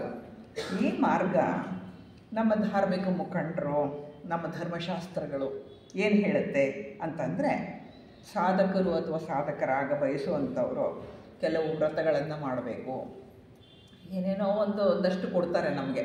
ಹೀಗೆ ಇರಬೇಕು, ಹಾಗಿರಬೇಕು, ಕೆಲವು ಅನುಷ್ಠಾನಗಳನ್ನು ಆಚರಣೆಗೆ ತರಬೇಕು, ಇಷ್ಟೊತ್ತಿಗೆ ಹೇಳಬೇಕು, ಹೀಗೆ ಇರಬೇಕು, ಹಾಗೆ ಇರಬೇಕು, ಇದೆಲ್ಲ ಒಂದು ರೂಲ್ಸ್ ಆ್ಯಂಡ್ ರೆಗ್ಯುಲೇಷನ್ಸ್ ಇದೆ ನಮಗೆ. ಅದರ ಪ್ರಕಾರ ನಾವು ಒಯ್ದು ಬಿಡ್ತೇವೆ. ಆಮೇಲೆ ಕೆಲವು ಮಂತ್ರಗಳನ್ನು ಜಪ ಮಾಡಬೇಕಂತೆ, ಹಾಗಿರಬೇಕಂತೆ, ಹೀಗಿರಬೇಕಂತೆ, ಇದೆಲ್ಲವನ್ನು ನಮಗೆ ಕೊಟ್ಟಿದ್ದಾರೆ. ಒಂದು ಪದ್ಧತಿನಲ್ಲಿ ಏನು ಹೇಳಿದೆಯೋ ಅದು ಪದ್ಧತಿ. ಅದು ಅಂದರೆ ಪತಂಜಲ ಮಹರ್ಷಿಗಳು ಇಂಥದ್ದು ಅಂತ ಹೇಳಿದ್ದಾರೆ, ಇವರು ಇಂಥದ್ದು ಅಂಥದ್ದು ಅನೇಕ ಪದ್ಧತಿಗಳು ಇದೆ ನಮ್ಮಲ್ಲಿ. ಅದರಲ್ಲಿ ಯಾವ ಗುರು ಏನು ಹೇಳಿದ್ದಾರೆ ಅದರ ಪ್ರಕಾರ ಯಾವುದಾದ್ರೂ ಒಂದನ್ನು ಇಟ್ಕೊಂಡು ನಾವು ನಡ್ಕೊಳ್ಳೋದಕ್ಕೆ ಪ್ರಯತ್ನ ಮಾಡ್ತೀವಿ. ಅದರಂತೆ ನಡಿಬೇಕು. ಅಂದರೆ ನಮ್ಮ ಬಯಕೆಗಳನ್ನೆಲ್ಲ ನಿಗ್ರಹ ಮಾಡಬೇಕು, ಯಾವುದಕ್ಕೂ ಆಸೆ ಪಡಬಾರ್ದು, ಆಸೆಯೇ ದುಃಖಕ್ಕೆ ಮೂಲ, ಹಾಗೆ ಹೀಗೆ ಎಲ್ಲ ವಿಷಯ ನಮಗೆ ಗೊತ್ತಿಲ್ಲದೆ ಇರೋದು ಏನೂ ಇಲ್ಲ. ಇಷ್ಟು ವರ್ಷಗಳಲ್ಲಿ ನಾವು ತಿಳ್ಕೊಂಡಿರೋದೇ ಹೆಚ್ಚು, ತಿಳ್ಕೊಂಡು ತಲೆ ತುಂಬ ತುಂಬಿಕೊಂಡಿರೋದೇ ಹೆಚ್ಚು. ಅದು ಖಾಲಿ ಮಾಡಿಲ್ಲ ನಾವು ಯಾವುದನ್ನು. ಆದರೆ ಅದಕ್ಕೆ ಎಷ್ಟು ಮಟ್ಟಿಗೆ ಅದು ಫಲ ಕೊಟ್ಟಿದೆ ಅದ್ರ ಬಗ್ಗೆ ಒಬ್ಬೊಬ್ಬರು ಅವರವರೇ ತೀರ್ಮಾನ ಮಾಡ್ಕೋಬೇಕಾಗತ್ತೆ. ಹೀಗೆ ಈ ನಮ್ಮಲ್ಲಿ ಹೇಳುವಂತಹ ಆಲೋಚನೆಗಳನ್ನು ಹತೋಟಿಯಲ್ಲಿಡಬೇಕು. ಆಲೋಚನೆಗಳು ಪುಂಖಾನುಪುಂಖವಾಗಿ ಬರ್ತಾನೆ ಇರ್ತದೆ. ಅದು ಒಂದು ಹತೋಟಿಗೆ ಬರಬೇಕು. ಮನಸ್ಸು ಮೌನ ಆಗಬೇಕು. ಮೌನ ಆಗೋವರೆಗೂ ನಮಗೆ ಅಧ್ಯಾತ್ಮ ಸಾಧ್ಯನೇ ಇಲ್ಲ. ಇದೆಲ್ಲ ನಮಗೆ ಗೊತ್ತಿರುವಂಥ ವಿಷಯಗಳು. ಹೀಗೆ ಅಂದುಕೊಂಡು ಹಾಗಾಗಬೇಕು, ಹೀಗಾಗಬೇಕು. ನಮ್ಮ ಭಾವೋದ್ರೇಕಗಳು ಬರುತ್ತಲ್ಲ, ಒಂದೊಂದು ಸರ್ತಿ ಉದ್ರೇಕ ಹೆಚ್ಚಾಗುತ್ತಲ್ಲ, ಅದರ ಕೋಪನೋ ಇದೋ ಏನೋ ಒಂದು ಆಗುತ್ತಲ್ಲ, ಅದನ್ನೆಲ್ಲ ಇದು ಉತ್ತಮಗೊಳಿಸ್ಬೇಕು. ನಮ್ಮಲ್ಲಿ ದಯೆ ಮೂಡಬೇಕು, ಅತ್ಯಂತ ಪರಮ ಕರುಣೆ ಇರಬೇಕು. ಇದೆಲ್ಲ ನಮ್ಮಲ್ಲಿ ಕೂತಿರೋವಂಥ ತಲೆನಲ್ಲಿರೋವಂಥ ವಿಷಯಗಳು. ಪರಮ ಕರುಣಾಮಯಿಗಳಾಗಬೇಕು. ಯಾವತ್ತಾದರೂ ಕರುಣಾಮಯಿಗಳಾಗಿ ತೋರಿಸಿದ್ದೀವ? ಗೊತ್ತಿಲ್ಲ. ಇದೆಲ್ಲ ಇದೆ ನಮಗೆ. ಪರಮ ಕರುಣೆ ಬೆಳೆಸ್ಕೋಬೇಕು, ಆಸೆಗಳನ್ನು ಕಡಿಮೆ ಮಾಡಿಕೊಳ್ಬೇಕು, ದೇಹ ಮತ್ತು ಮನಸ್ಸುಗಳ ಎರಡೂ ನಮ್ಮ ಹಿಡಿತದಲ್ಲೇ ಇರಬೇಕು. ಇದೆಲ್ಲ ಅದನ್ನು ಕೂಡ ನಾವು ಇಟ್ಕೊಂಡಿದ್ದೇವೆ. ಹಾಗೆ ಮತ್ತು ನನ್ನ ದೇಹಕ್ಕೆ ಹೆಚ್ಚಿನ ಸುಖನೂ ಕೊಡಬಾರ್ದು, ಹೆಚ್ಚಿನ ದುಃಖನೂ ಕೊಡಬಾರ್ದು. ಯಾಕೆಂದರೆ ಬುದ್ಧ ಹೇಳಿದ್ದಾರೆ. ಅದನ್ನೊಂದಷ್ಟು ಓದ್ಕೊಂಡಿದ್ದೀವಲ್ವ ನಾವು. ಹೀಗೆಲ್ಲ ಪ್ಲ್ಯಾನ್ಗಳು ಇದೆ. ಎಲ್ಲ ತಲೆಯಲ್ಲಿ ಒಂದು ಇದನ್ನು ಇಟ್ಕೊಂಡ್ಬಿಟ್ಟಿದ್ದೀವಿ. ಇದೆಲ್ಲ ಸಿದ್ಧ ಮಾಡಿ ರೂಲ್ಸ್ ಆ್ಯಂಡ್ ರೆಗ್ಯುಲೇಷನ್ಸ್ ಇಟ್ಕೊಂಡು ಕೂತಿದ್ದೀವಿ ನಾವು. ಆಮೇಲೆ ಇಷ್ಟೆಲ್ಲ ಆದ ನಂತರ ಬದುಕಿನ ಆಚೆಗೆ ಇರುವಂತಹದ್ದು ಏನನ್ನೋ ನಾನು ಪಡ್ಕೊಳ್ತೀನಿ ಅನ್ನುವಂತಹ ಒಂದು ನಂಬಿಕೆ ನನ್ನಲ್ಲಿದೆ. ಅಂದರೆ ಇದೆಲ್ಲ ಮಾಡಿದ್ರೆ ಏನಾಗುತ್ತೆ ಅಂದರೆ, ಈಗ ನಾನು ಬದುಕ್ತಾ ಇರುವಾಗ ನನಗೇನು ಸಿಕ್ಕಿದೆ ಅದು ಅಲ್ಲದೇ ಇರುವಂತಹದ್ದು. ಅಂದರೆ ಅದು ಸತ್ಯ ಇರ್ಬೋದು, ಧರ್ಮ ಇರ್ಬೋದು, ಪರಮ ಶಾಂತಿ ಇರ್ಬೋದು, ಪ್ರೇಮ ಇರ್ಬೋದು. ಇದರಲ್ಲಿ ಯಾವುದೋ ಸಿಗುತ್ತೆ ನನಗೆ. ಅದು ಈ ನನ್ನ ಬದುಕಲ್ಲಿ ಇಲ್ಲ ಅದು ಸದ್ಯಕ್ಕೆ. ಅದಕ್ಕಾಗಿ ನಾನು ಪ್ರಯತ್ನ ತಾನೆ, ಅದರಿಂದ ಅದು ಸಿಗುತ್ತೆ ಅಂತ ಹೇಳಿ ನಾವು ಪ್ರಯತ್ನ ಮಾಡೋಕ್ಕೆ ಶುರು ಮಾಡಿದ್ದೀವಿ. ಅದಕ್ಕೆ ಏನೋ ಒಂದು ಪ್ರಯತ್ನ ಮಾಡಿದಾಗ ಇಂಥದ್ದು ಸಿಗುತ್ತೆ ಅಂತ ಅಂದ್ಕೊತೀವಿ. ಇದು ಧರ್ಮಶಾಸ್ತ್ರಗಳಲ್ಲಿ ಅಥವಾ ಒಂದು ಪದ್ಧತಿಯಲ್ಲಿ ಹೇಳುವಂತಹ ವಿಧಾನ. ಹೀಗಿದ್ದರೆ ನಿಮಗೆ ಹೀಗೆ ಮಾಡ್ತಾ ಇದ್ದರೆ, ಇಷ್ಟು ಸಾಧನೆಯನ್ನು ಮಾಡಿದ್ರೆ ಆವಾಗ ನಿಮಗೆ ಈ ಥರ ಆಗುತ್ತೆ ಅಂತ ಧರ್ಮಶಾಸ್ತ್ರದಲ್ಲಿ ಹೇಳಿದ್ದಾರೆ. ಅದರ ಪ್ರಕಾರ ನಾವೇನು ಮಾಡ್ತೀವಿ, ಆ ಪ್ರಯತ್ನವನ್ನು ನಾವು ಮುಂದುವರಿಸ್ಕೊಂಡು ಹೋಗ್ತೀವಿ. ಈ ರೀತಿ ಭರವಸೆ ಯಾವಾಗಿಂದ ಕೊಟ್ಟಿದ್ದಾರೆ? ಅನಾದಿ ಕಾಲದಿಂದ ಕೊಟ್ಟಿದ್ದಾರೆ. ಈ ಭರವಸೆ ಇವತ್ತಿಂದಲ್ಲ, ಶತಶತಮಾನಗಳ ಹಿಂದಿಂದ ಕೂಡ ಈ ಭರವಸೆಯನ್ನು ಮನುಷ್ಯ ವರ್ಗಕ್ಕೆ ಕೊಡಲ್ಪಟ್ಟಿದೆ. ಕೊಟ್ಟಿರೋದನ್ನು ಮನುಷ್ಯ ವರ್ಗ ನಂಬಿ ಆಗಿಂದ ಈಗಿನವರೆಗೂ ಪ್ರಯತ್ನವನ್ನು ಮಾಡ್ತಾನೇ ಬರ್ತಾ ಇದೆ. ಇದು ನಡೀತಾ ಇರುವಂತಹದ್ದು. ಅದಕ್ಕಾಗಿ ಒಂದಿಬ್ಬರು ಪ್ರಯತ್ನ ಮಾಡ್ತಾರ ಅಂದರೆ ಇಲ್ಲ, ಲಕ್ಷಾಂತರ ಜನ ಪ್ರಯತ್ನದ ಹಾದಿಯಲ್ಲಿ ಇದ್ದಾರೆ. ನಾನು ಈ ರೀತಿ ಬ್ರಹ್ಮಚರ್ಯವನ್ನೇ ಆಚರಿಸ್ತೀನಿ, ಒಂದೊತ್ತು ಊಟನೇ ಮಾಡ್ತೀನಿ, ಅಥವಾ ಬರೀ ಫಲಹಾರನೇ ಮಾಡ್ತೀನಿ, ಈ ರೀತಿಯಾಗಿ ನಡ್ಕೊಳ್ಳೋ ಅಂಥವ್ರು ತುಂಬ ಜನ ಸಿಗ್ತಾರೆ ನಮಗೆ, ಉಂಟು, ಆ ಥರ ನಡೆಯುತ್ತೆ. ಹಾಗಾಗಿ ಅವರೇನು ಮಾಡ್ತಾರೆ ಜನ ಅಂದರೆ, ಅವರವರ ಮತ ಧರ್ಮಕ್ಕೆ ಅನುಗುಣವಾಗಿ ಅಥವಾ ಯಾವುದೋ ಒಂದು ಗುರುವನ್ನೋ ಸನ್ಯಾಸಿಯನ್ನೋ ಅವರು ಒಬ್ಬ ಇದು ಅಂತ ಮಾರ್ಗದರ್ಶಕ ಅಂತ ಇಟ್ಕೊಂಡಿರ್ತಾರಲ್ಲ, ಅವರು ಹೇಳಿದಂಥ ರೀತಿಯಲ್ಲಿ ಮಾಡ್ತಾರೆ. ಸನ್ಯಾಸಿ ಆದರೆ ಮನೆ ಮಠ ತೊರೆದು ಬಿಡಬೇಕು, ಕಾಡಲ್ಲಿರಬೇಕು, ಅಥವಾ ಇನ್ನೆಲ್ಲಾದರೂ ಹೊಟ್ಟೋಗ್ಬಿಡ್ಬೇಕು, ಹಿಮಾಲಯದ ತಪ್ಪಲಿಗೆ ಹೋಗಬೇಕು, ಏನೇನೋ ಐಡಿಯಾಸ್ ಇದೆ ನಮ್ಮಲ್ಲಿ. ಕಾಷಾಯ ವಸ್ತ್ರ ಧರಿಸಬೇಕು, ಆ ಥರದ್ದೆಲ್ಲ ಇದೆ. ಏಕಾಂಗಿಯಾಗಿ ತಪಸ್ಸನ್ನೇ ಮಾಡಬೇಕು ಇತ್ಯಾದಿಗಳು. ಅದನ್ನು ಮಾಡೋರು ಸಾಕಷ್ಟು ಜನ ಇದ್ದಾರೆ. ಮನೆ ಮಠ ಬಿಟ್ಟು ಹೋದವರು ಸಾಕಷ್ಟು ಜನ ಇದ್ದಾರೆ. ಅವ್ರಿಗೇನು ಸಿಕ್ಕಿದೆ ಗೊತ್ತಿಲ್ಲ. ಇದು ನಡೀತಾ ಇರುವಂತಹ ಕ್ರಿಯೆ. ಈ ರೀತಿ ಶಿಸ್ತು ಮತ್ತು ಒಪ್ಪಿಗೆ ಅಂದರೆ ಅಂಗೀಕಾರ, ನಾನು ಇದನ್ನು ಮಾಡ್ತೀನಿ ಅನ್ನುವಂತಹ ಅಂಗೀಕಾರದಿಂದ ನಮ್ಮ ಮನಸ್ಸಿನ ಸ್ಥಿತಿಯನ್ನು ಯಾರಾದರೂ ಆಲೋಚನೆ ಮಾಡಿದ್ದೀರಾ? ಕೃಷ್ಣಮೂರ್ತಿ ಕೇಳ್ತಾರೆ, ಹೌದು ನೀವು ಇದೆಲ್ಲ ಸಾಧನೆ ಮಾಡ್ತಾ ಇದ್ದೀರಾ, ಒಂದೊತ್ತು ಊಟ ಮಾಡ್ತೀರೋ, 2 ಹೊತ್ತು ಊಟ ಮಾಡ್ತಾರೋ, ಏನೋ ಒಂದು ಇಟ್ಕೊಂಡಿದ್ದೀರಾ, ಅದು ಮಾಡ್ತೀನಿ ಇದು ಮಾಡ್ತೀನಿ ಅಂತ ಅಂದ್ಕೊಂಡಿದ್ದೀರಾ. ಶುದ್ಧಕ್ಕೂ ಎಲ್ಲ ಲಿಸ್ಟ್ ಇದೆ ನಿಮ್ಮ ಹತ್ರ. ಅದರಲ್ಲಿ ನಿಮ್ಮ ಮನಸ್ಸಿನ ಸ್ಥಿತಿ ಏನಾಗಿದೆ, ಈ ವೇಳೆಯಲ್ಲಿ ನಿಮ್ಮ ಮನಸ್ಸು ಹೇಗಿದೆ ಅನ್ನೋದನ್ನು ಯಾರಾದರೂ ಪರೀಕ್ಷೆ ಮಾಡಿದ್ದೀರಾ ಅಂತ ಹೇಳಿ ಹೇಳ್ತಾರೆ ಕೃಷ್ಣಮೂರ್ತಿಯವರು. ಒಂದೇ ಪ್ರಶ್ನೆ. ಈ ಪ್ರಶ್ನೆ ನಮ್ಮ ಗುಣವನ್ನು ಅಲುಗಾಡಿಸ್ಬಿಡುತ್ತೆ, ನಮ್ಮ ಇಡೀ ಅಸ್ತಿತ್ವವನ್ನು ಅಲುಗಾಡಿಸ್ಬಿಡುತ್ತೆ. ಅವ್ರಿಗೇನು ಹೇಳ್ತಾ ಇದ್ದಾರೆ, ನಾವು ತಲೆತಲಾಂತರಗಳಿಂದ ಮಾಡ್ಕೊಂಡು ಬಂದಿದ್ದೀವಿ, ಯಾರಿಗೇನು ಸಿಕ್ಕಿದೆ ಗೊತ್ತಿಲ್ಲ. ಯಾಕೆಂದರೆ ಸಿಕ್ಕಿದ್ದನ್ನು ಹೇಳೋಕ್ಕಾಗಲ್ವಲ್ಲ, ಅದನ್ನು ಹೇಳುವಂಥದ್ದಲ್ವಲ್ಲ, ಯಾರೋ ಹೇಳಲ್ವಲ್ಲ. ನಮ್ಮ ಇಡೀ ಬುಡನ ಅಲ್ಗಾಡಿಸುತ್ತೆ. ಅಂದರೆ ನಾವು ಪ್ರಯತ್ನ ಮಾಡ್ತೀವಿ, ಸಾಧನೆ ಮಾಡ್ತೀವಿ, ಹಾಗೆ ಹೀಗೆ ಅಂತ ಹೇಳ್ತೀವಲ್ಲ, ನಮ್ಮ ಬುಡ ಅಲುಗಾಡಿಸುತ್ತಿದ್ದು ಈ ಪ್ರಶ್ನೆ. ಫಸ್ಟ್ ಹೊತ್ತಾಗ ಶಾಕ್ ಆಯ್ತು ನನಗೆ, ಏನು ಹೇಳ್ತಾ ಇದ್ದಾರೆ ಇವರು, ಪ್ರಯತ್ನ ಮಾಡಿದ್ರೆ ಆಗುತ್ತಾ, ಪ್ರಯತ್ನ ಮಾಡಿದ್ರೆ ಹಿಂಗಾಗೋದು. ಹೌದು, ಪ್ರಯತ್ನ ಮಾಡಿದ್ರೆ ಆಗೋದು. ಯಾವುದಕ್ಕೆ? ಪ್ರಾಪಂಚಿಕ ವಿಷಯಗಳಿಗೆ. ಪ್ರಾಪಂಚಿಕ ವಿಷಯದಲ್ಲಿ ಪ್ರಾಪಂಚಿಕ ಕೆಲಸಗಳಾಗುವಾಗ ನೀವು ಪ್ರಯತ್ನ ಮಾಡಲೇಬೇಕು. ಆದರೆ ಅದನ್ನೇ ನೀವು ಆಧ್ಯಾತ್ಮ ಕ್ಷೇತ್ರಕ್ಕೆ ಯಾಕೆ ತರ್ತಾ ಇದ್ದೀರಾ? ಇಲ್ಲ ಆಗುತ್ತಾ ಅದು? ಕೃಷ್ಣಮೂರ್ತಿಯವರ ಪ್ರಶ್ನೆ. ಯಾರೂ ಆಲೋಚನೆ ಮಾಡಲ್ಲ ನಮ್ಮ ಮನಸ್ಸಿನ ಸ್ಥಿತಿ ಏನು, ಮನಸ್ಸು ಏನಾಗಿತ್ತು, ಏನಾಗಿದೆ ಅಂತ ಯೋಚನೆ ಮಾಡಲ್ಲ. ನಮ್ಮ ಮನಸ್ಸು ಈ ಅಂಗೀಕಾರವನ್ನು ಮತ್ತು ಶಿಸ್ತನ್ನು ಒಪ್ಕೊಂಡ್ಬಿಟ್ಟಿದೆ. ಹೌದು, ಹೀಗೆ ಮಾಡಿದ್ರೇ ಆಗಾಗೋದು ಅಂತ ಹೇಳಿ ವಿ ಆಕ್ಸೆಪ್ಟ್ ಇಟ್. ಅಕ್ಸೆಪ್ಟೆನ್ಸ್ ಬಂದಾಗ ಏನಾಯಿತು? ನಿಮಗೆ ಫ್ರೀ ವಿಲ್ ಇಲ್ಲ, ಯೋಚನೆ ಮಾಡೋ ಶಕ್ತಿ ಕಳ್ಕೊತೀರಾ. ಏನು ಯೋಚನೆ ಮಾಡೋದಿದೆ? ಒಪ್ಕೊಂಡ್ಮೇಲೆ ಒಪ್ಪಿಗೆ ಅಂದರೆ ಆಯಿತು, ಅಲ್ಲಿಗೆ ಮುಕ್ತಾಯ. ನಾವು ಮತ್ತೆ ಅದು ಆಗತ್ತಾ ಇಲ್ವಂತ ಆಲೋಚನೆ ಮಾಡೋ ಹಾಗಿಲ್ವಲ್ಲ. ಒಪ್ಕೊಂಡ್ಬಿಟ್ಟ ಮೇಲೆ ಅದು ಆಗೋಯ್ತು, ಮೈಂಡ್ ಕ್ಲೋಸ್ಡ್. ಆ ಥರ ಆಗತ್ತೆ. ಆವಾಗ ಮೈಂಡ್ ಏನಾಗುತ್ತೆ? ಜಡತ್ವ, ಜಡತೆ ಆವರಿಸ್ಕೊಳ್ಳುತ್ತೆ ಮನಸ್ಸನ್ನು. ಇಷ್ಟು ಜಪ ಮಾಡಿಬಿಟ್ರೆ ಆಯಿತು, ಕುತ್ಕೊಂಡು ಎಣಿಸೋದು ಎಣಿಸೋದು ಎಣಿಸೋದು ಎಣಿಸೋದು ಅಷ್ಟೇ. ಅದರಿಂದ ಏನಾಯಿತು? ನಿಮ್ಮ ಮೈಂಡ್ ಜಡತನ ಬಂದಿದೆ, ನಿಮಗೆ ಸೋಮಾರಿ ಆಗ್ತಾಯಿದೆ. ಅದು ಯೋಚನೆ ಮಾಡಲ್ಲ. ಈ ವಿಷಯ ನಮಗೆ ಗೊತ್ತೇ ಆಗಲ್ಲ. ಯಾಕೆಂದರೆ ಸೂಕ್ಷ್ಮತೆ ಕಳ್ಕೊತಾ ಇದೆ. ಅದು ಏನನ್ನಾರು ಬಂದಾಗ, ಹೊಸದು ಬಂದಾಗ ಅದನ್ನು ಅನುಭವಿಸೋ ಶಕ್ತಿ ಹೊಟ್ಟೋಗಿದೆ ನಿಮ್ಮ ಮನಸ್ಸಿಗೆ. ಜಡತ್ವ ಬಂದ್ಬಿಟ್ಟಿದೆ, ಅದು ನಮಗೆ ಗೊತ್ತೇ ಆಗ್ತಾ ಇಲ್ಲ. ಈ ಎಲ್ಲ ಈ ಪ್ರಕ್ರಿಯೆಯಲ್ಲಿ ನಮಗೆ ಜಡತ್ವ ಬಂದಿರೋದೇ ನಮಗೆ ಗೊತ್ತಾಗ್ತಾ ಇಲ್ಲ. ಪ್ರಯತ್ನ ಮಾಡಬೇಕು ಅಂತ ನಮಗೆ ಗೊತ್ತು, ನಿರ್ದಿಷ್ಟ ಫಲಿತಾಂಶ ಇದೆ ಅಂತ ಗೊತ್ತು, ಅದಕ್ಕಾಗಿ ಪ್ರಯತ್ನ ಮಾಡ್ತೀವಿ. ಬೆಳಿಗ್ಗೆ ನಮ್ಮ ಜಗದೀಶ್ ಹೇಳಿದ್ರು 100 out of 100 ಹೀಗೆ ಹೋಗಬೇಕು ಅಂತ ದಾರಿ ಅದರ ಕಡೆ ನೋಡೋದಿಲ್ಲ. 100 out of 100 ಮಾತ್ರ ತಲೆಯಲ್ಲಿ. ನಮಗೂ ಅಷ್ಟೇ, ಜೀವನ್ಮುಕ್ತರಾಗಬೇಕು ಅಥವಾ ಮಹಾತ್ಮರ ಶಿಷ್ಯ ಆಗಬೇಕು ಅಂತ ಅದು ಗುರಿ ಇದೆ. ಹೇಗೆ ಹೋಗಬೇಕು ಅನ್ನೋದು ನಮಗೆ ಗೊತ್ತಿಲ್ಲ. ಯಾರೋ ಹೇಳ್ಕೊಟ್ಟಿದ್ದ ದಾರಿ ಇದೆ, ಆ ಜಾಡಿದೆ, ಆ ಜಾಡಿಯಲ್ಲಿ ಹೋಗ್ತೀವಿ ಅಂತ ಅಂದುಕೊಂಡು ಬಿಟ್ಟಿದ್ದೀವಿ. ಆದರೆ ಅಷ್ಟರಲ್ಲಿ ನಮ್ಮ ಮನಸ್ಸು ತೀರಾ ಒಂದು ಸೋಮಾರಿಯಾಗಿದೆ, ಜಡತ್ವ ಬಂದುಬಿಟ್ಟಿದೆ.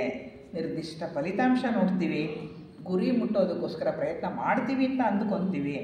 ಒಂದು ವೇಳೆ ಪ್ರಯತ್ನ ಮಾಡದೇ ಇದ್ದರೆ ಇದೇ ಸ್ಥಿತಿಲಿ ಉಳಿದು ಬಿಡ್ತೀವಿ ಅನ್ನೋ ಭಯ ಕೂಡ ನಮಗಿದೆ.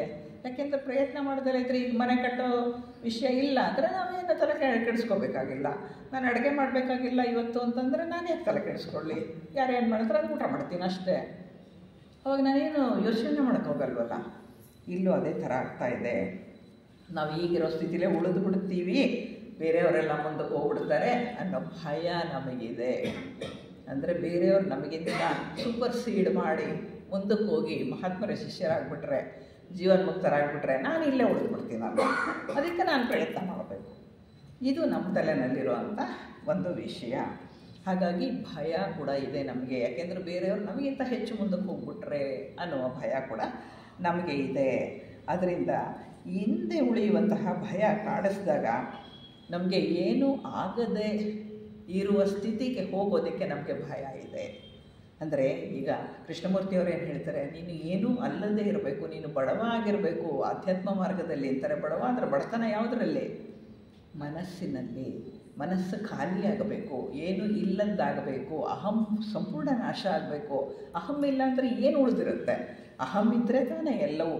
ನಾನು, ನನ್ನ ಹೆಸರು, ನನ್ನ ಕುಲ, ನನ್ನ ಗೋತ್ರ, ನನ್ನ ಮಕ್ಕಳು, ನನ್ನ ಗಂಡ, ಅವರು ಅವರು ಎಲ್ಲವೂ ನಾನು ಇಂದ, ನನ್ನ ಸುತ್ತನೇ ಇರುವಂತಹ ಕೇಂದ್ರದಿಂದನೇ ಎಲ್ಲ ಆಗೋದು.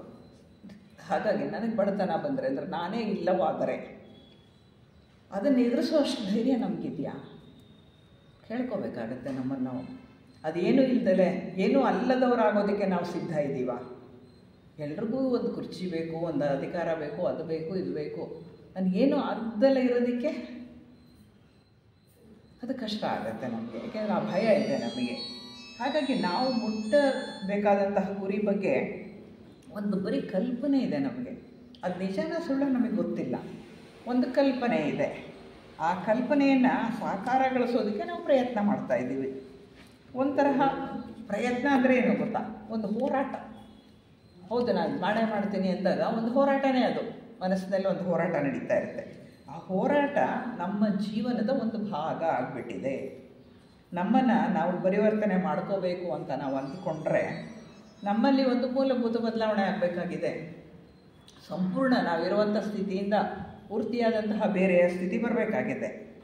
ಆಗ ಏನಾಗುತ್ತೆ ಮೂಲಭೂತ ಬದಲಾವಣೆ ಅಂತಂದರೆ, ನಮ್ಮ ಹಳೆಯ ಅಭ್ಯಾಸಗಳೇನಿದೆ ಆ ಅಭ್ಯಾಸಗಳನ್ನು ಬಿಡಬೇಕಾಗತ್ತೆ. ಒಂದು ಅಭ್ಯಾಸನೂ ಉಳಿಯೋ ಹಾಗಿಲ್ಲ, ಯಾಕೆಂದ್ರೆ ಅದು ಏನೂ ಅದಕ್ಕೆ ಬೆಲೆನೇ ಇಲ್ಲ ಪರಿವರ್ತನೆ ಆದಾಗ. ಅದಕ್ಕೆ ಏನು ಅದೆಲ್ಲ ಬಿಡಬೇಕಾಗತ್ತೆ. ಅದು ಸಹ ನಾವೇನು ಮಾಡ್ತೀವಿ, ಒಂದು ಮಹತ್ತರವಾದ ಪ್ರಯತ್ನ ಮಾಡ್ತೇವೆ. ಏನು, ನಮ್ಮಲ್ಲಿ ಮೂಲಭೂತ ಬದಲಾವಣೆಗೂ ಕೂಡ ನಾವು ಪ್ರಯತ್ನ ಮಾಡುವಂತಹ ಸ್ಥಿತಿಯನ್ನು ಮುಟ್ಟುಬಿಟ್ಟಿದ್ದೇವೆ. ಪ್ರಯತ್ನ ಅನ್ನೋದು ನಮ್ಮ ಜೀವಿತದಲ್ಲಿ ಎಷ್ಟರ ಮಟ್ಟಕ್ಕೆ ಹೋಗಿದೆ ಅಂತ ಹೇಳಿದ್ರೆ, ಮೂಲಭೂತ ಬದಲಾವಣೆ ಆಗಬೇಕು ಅಂತ ಕೂಡ ನಾವು ಪ್ರಯತ್ನ ಮಾಡೋ ಹಂತಕ್ಕೆ ಬಂದುಬಿಟ್ಟಿದ್ದೀವಿ. ಏನು ಅಲ್ಲದೇ ಇರೋರಾಗೋಕ್ಕೂ ಪ್ರಯತ್ನ ಮಾಡಬೇಕಾಗಿದೆ ನಾವೀಗ.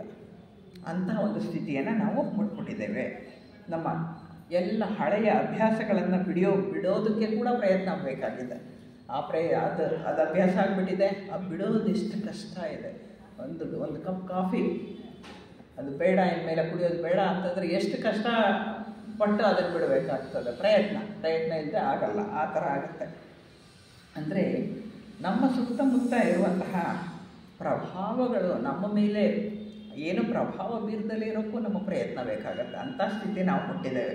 ಯಾಕೆಂದರೆ ಏನು ಟಿ ವಿ ಮಾಧ್ಯಮದಲ್ಲಾಗಲಿ, ಮೊಬೈಲ್ ಮಾಧ್ಯಮದಲ್ಲಾಗಲಿ ಏನೇನು ಬರ್ತದೆ, ಅವುಗಳು ಈಗ ನನಗೆ ಬೇಡ ಅಂತ ಹೇಳಲಿಕ್ಕೂ ಕೂಡ ನಾವು ಪ್ರಯತ್ನ ಮಾಡುವ ಪ್ರಯತ್ನ ಮಾಡಿ ಅದನ್ನು ತಡೆ ಹಿಡಿಯೋ ಸ್ಥಿತಿಗೆ ಬಂದುಬಿಟ್ಟಿದ್ದೀವಿ. ಅದಿಲ್ಲದೆ ನಮ್ಗೆ ಅರ್ಧ ಗಂಟೆ ಇರೋಕ್ಕಾಗಲ್ಲ, ಆ ಹಂತ ಮುಟ್ತಾ ಇದ್ದೀವಿ ನಾವು. ಅಂದರೆ ಜನ ಹೇಳ್ತಾರೆ. ಹಾಗಾಗಿ ಎಷ್ಟು ಅಭ್ಯಾಸ ಆಗಿದೆ ಅಂದರೆ ಅದನ್ನು ಬಿಡಲಿಕ್ಕೆ ನಾವು ಪ್ರಯತ್ನ ಮಾಡುವಂತಹ ಸ್ಥಿತಿ ಬಂದುಬಿಟ್ಟಿದ್ದೀವಿ. ಎಷ್ಟರ ಮಟ್ಟಿಗೆ ಪ್ರಯತ್ನ ಅಗತ್ಯ ಅಂತ ಹೇಳಿದ್ರೆ, ನಾವು ಸುಮ್ಮನೆ ಮೌನವಾಗಿ ಇರಬೇಕು ಅಂದರೂ ಕೂಡ ಅದಕ್ಕೆ ನಮಗೆ ಪ್ರಯತ್ನ ಬೇಕಾಗಿದೆ. ಈಗ ಸುಮ್ಮನೆ ಇರೋಕ್ಕಾಗ್ತಾ ಇಲ್ಲ ನಮ್ಗೆ, ಸುಮ್ಮನೆ ಮೌನವಾಗಿರೋಕ್ಕೆ ಏನು ಕಷ್ಟ ಅಂತ ಅಂದ್ಕೊತೀವಿ. ಆದರೆ ಇರೋಕ್ಕಾಗತ್ತಾ? 2 ನಿಮಿಷ ಇದ್ದು ನೋಡಿ, ಪ್ರಯತ್ನ ಮಾಡಿ ನೋಡಿ, ಆಗಲ್ಲ ಇರೋಕ್ಕೆ. ಯಾಕಾಗಲ್ಲ? ಅದಕ್ಕೂ ಪ್ರಯತ್ನ ಮಾಡಬೇಕು ನಾವು. ಮೌನವಾಗಿರೋದಕ್ಕೂ ಕೂಡ ಪ್ರಯತ್ನ ಮಾಡೋ ಅಂಥ ಸ್ಥಿತಿ ಮುಟ್ಬಿಟ್ಟಿದ್ದೇವೆ. ಆ ಸ್ಥಿತಿ ಆಗೋಗಿದೆ. ಅಂದರೆ ಮೌನ ನಮ್ಮ ಸಹಜ ಸ್ಥಿತಿ. ನಾವು ಏನೂ ಅಲ್ಲದ ಸ್ಥಿತಿ ಇದೆಯಲ್ಲ, ಅದು ನಮ್ಮ ಸಹಜ ಸ್ಥಿತಿ. ಆ ಸಹಜ ಸ್ಥಿತಿಯನ್ನು ಮುಟ್ಟಲಿಕ್ಕೆ ನಾವೀಗ ಪ್ರಯತ್ನ ಮಾಡುವ ಹಂತಕ್ಕೆ ಬಂದಿದ್ದೇವೆ. ಪ್ರಯತ್ನವಿಲ್ಲದೆ ಅಲ್ಲಿಗೆ ಹೋಗಲಿಕ್ಕೂ ಆಗದೇ ಇರುವಂತಹ ಸ್ಥಿತಿಯನ್ನು ಮುಟ್ಬಿಟ್ಟಿದ್ದೇವೆ. ಅಂದರೆ ಪ್ರಯತ್ನ ಅನ್ನೋದು ನಮ್ಮ ಜೀವನದಲ್ಲಿ ಅಷ್ಟರ ಮಟ್ಟಿಗೆ ಸೇರ್ಕೊಂಡು ಹೋಗ್ಬಿಟ್ಟಿದೆ.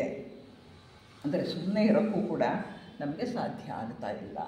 ಸುಮ್ಮನೆ ಇರಬೇಕಾಗಿದೆ, ಆದರೆ ಸುಮ್ಮನಿರೋಕ್ಕೆ ಆಗ್ತಾ ಇಲ್ಲ. ಪ್ರಯತ್ನಪಟ್ಟು ಸುಮ್ಮನಿರಬೇಕಾದ ಸ್ಥಿತಿ ಬಂದಿದೆ. ಅಷ್ಟು ಅಭ್ಯಾಸ ಆಗಿದೆ ಪ್ರಯತ್ನ ಅನ್ನೋದು. ಅಷ್ಟು ನಮ್ಮ ಜೀವನದಲ್ಲಿ ಹಾಸುಹೊಕ್ಕಾಗಿ ಸೇರಿಬಿಟ್ಟಿದೆ ಪ್ರಯತ್ನ ಅನ್ನುವಂತಹದ್ದು. ಈ ಎಲ್ಲ ಪ್ರಯತ್ನದ ಹಿಂದೆ ಏನಿದೆ ಅಂತ ಯಾವತ್ತಾದರೂ ನಾವು ಯೋಚನೆ ಮಾಡಿದ್ದೀವ? ಪ್ರಯತ್ನ ಮಾಡ್ತೀವಿ ಸರಿ, ಪ್ರಯತ್ನದ ಹಿಂದೆ ಇರುವಂತಹದ್ದು ಯಾವುದು ನಮ್ಮನ್ನು ಪ್ರಯತ್ನಕ್ಕೆ ದೂಡ್ತಾ ಇದೆ ಅಂತ ಹೇಳಿ ಯೋಚನೆ ಮಾಡ್ತೀವ? ಮಾಡಿಲ್ಲ. ಇವತ್ತು ಮಾಡೋಣ. ಏನಿದೆ ಪ್ರಯತ್ನದ ಹಿಂದೆ?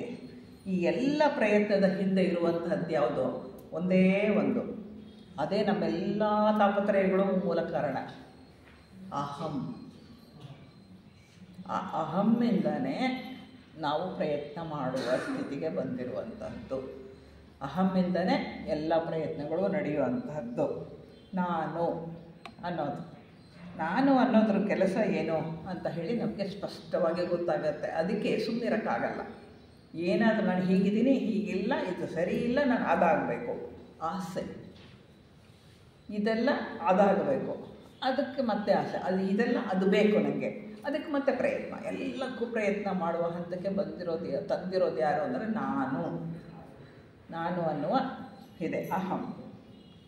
ನಾನು ಮುಂದೆ ಹೋಗಬೇಕು, ನಾನು ಇದಾಗಬೇಕು, ನನಗಾಗಬೇಕು, ನನಗೀಗಾಗಬೇಕು, ಎಲ್ಲರೂ ನನ್ನನ್ನು ಗೌರವಿಸ್ಬೇಕು, ನಾನು ಅಧ್ಯಾತ್ಮ ಮಾರ್ಗದಲ್ಲಿ ಮುಂದೆ ಹೋಗ್ಬಿಟ್ರೆ ನನಗೆ ಎಲ್ಲರೂ ಬೆಲೆ ಕೊಡ್ತಾರೆ, ನಾನು ಇಷ್ಟೊಂದು ಓದ್ಕೋಬೇಕು, ನಾನು ಹೀಗಾಗಬೇಕು, ನಾನು ಹಾಗಾಗಬೇಕು. ಹಿಂದೆ ಯಾರಿದ್ದಾರೆ? ಅದೇ ನಾನೇ. ಅದನ್ನು ಗಮನಿಸಿ ಅಂತ ಕೃಷ್ಣಮೂರ್ತಿಯವರು ಹೇಳ್ತಾರೆ. ಆ ನಾನುವನ್ನು ಗಮನಿಸಿ ಅಂತ ಹೇಳ್ತಾರೆ.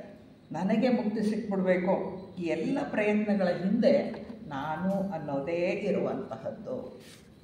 ಈ ಅಹಂನ ಕೇಂದ್ರದಿಂದ ಹೊರಡುವಂತಹ ಎಲ್ಲ ಕಾರ್ಯಾಚರಣೆಗಳು ಕೂಡ ಸ್ವಾರ್ಥದಿಂದ ಕೂಡಿರುತ್ತೆ. ಅಹಂ ಇದ್ದಲ್ಲಿ ಸ್ವಾರ್ಥ. ನಾನು ಅನ್ನೋದೇ ಅಹಂ ಅಲ್ವಾ? ನಾನು ಅನ್ನೋದೇ ಸ್ವಾರ್ಥಕ್ಕೆ ಮೂಲ ಕಾರಣ. ನನಗೆ ಮಾತ್ರ ಬೇಕು, ಬೇರೆಯವ್ರಿಗೆ ಬೇಡ. ನನಗೆ ಮಾತ್ರ ಹೀಗಾದರೆ ಸಾಕು, ನಾನು ಮಾತ್ರ ಮುಂದೋದ್ರೆ ಸಾಕು.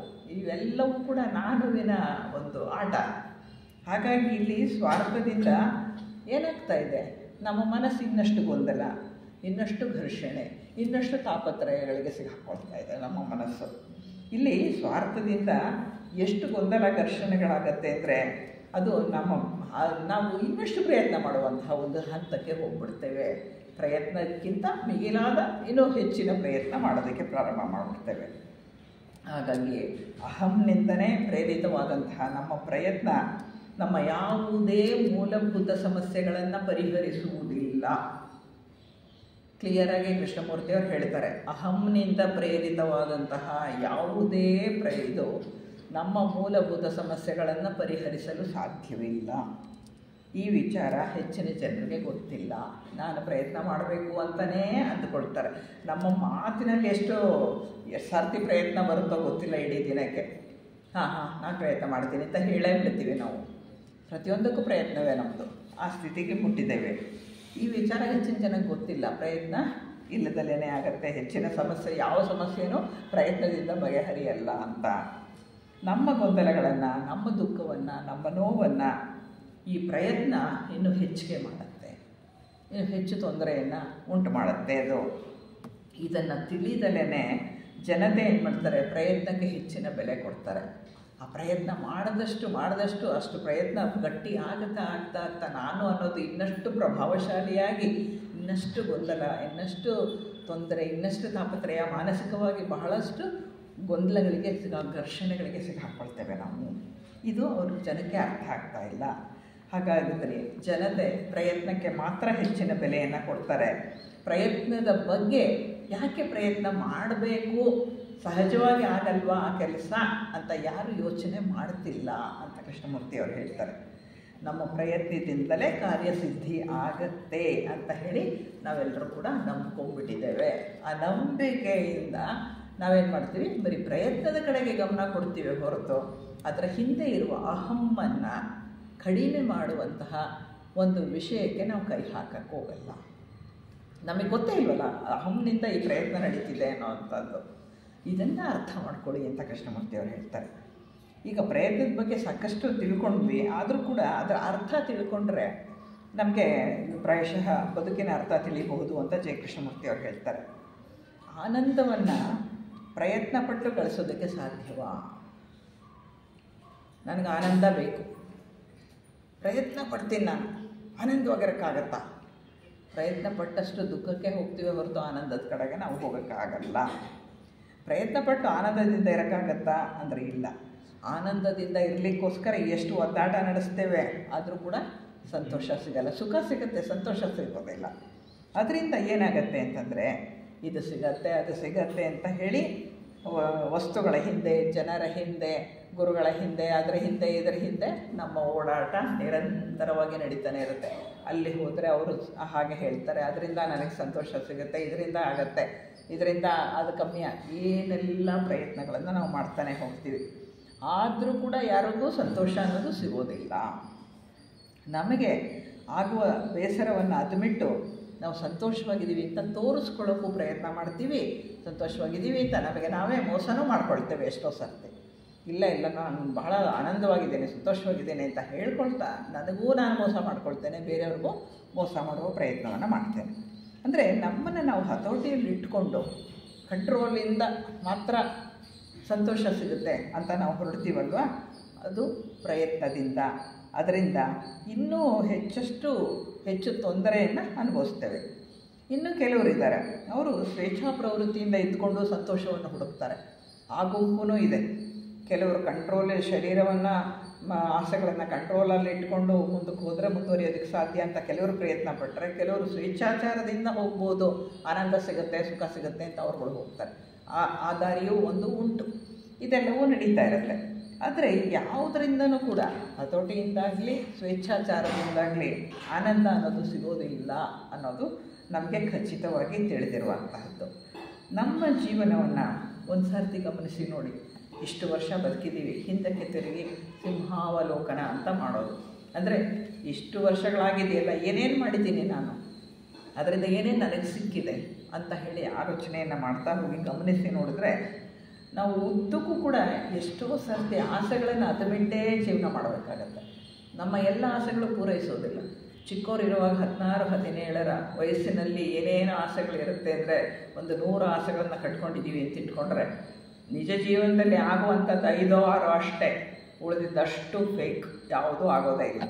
ಯೋಚನೆ ಮಾಡಿ ನೋಡಿ, ಮನೇಲಿ ಕೂತು ನಿಧಾನಕ್ಕೆ ಯೋಚನೆ ಮಾಡಿ ನಾನು ಏನೇನು ಕನಸು ಕಟ್ಟಿದ್ದೆ ಹಿಂದೆ ಅಂತ, ಅದು ಎಷ್ಟು ಮಟ್ಟಿಗೆ ಅದು ಆಸೆ ಪೂರೈಸಿದೆ ಅಂತ ಹೇಳಿ ನೋಡಿಕೊಂಡ್ರೆ 5-6, ಹೆಚ್ಚಂದರೆ 10% ಅಷ್ಟೇ.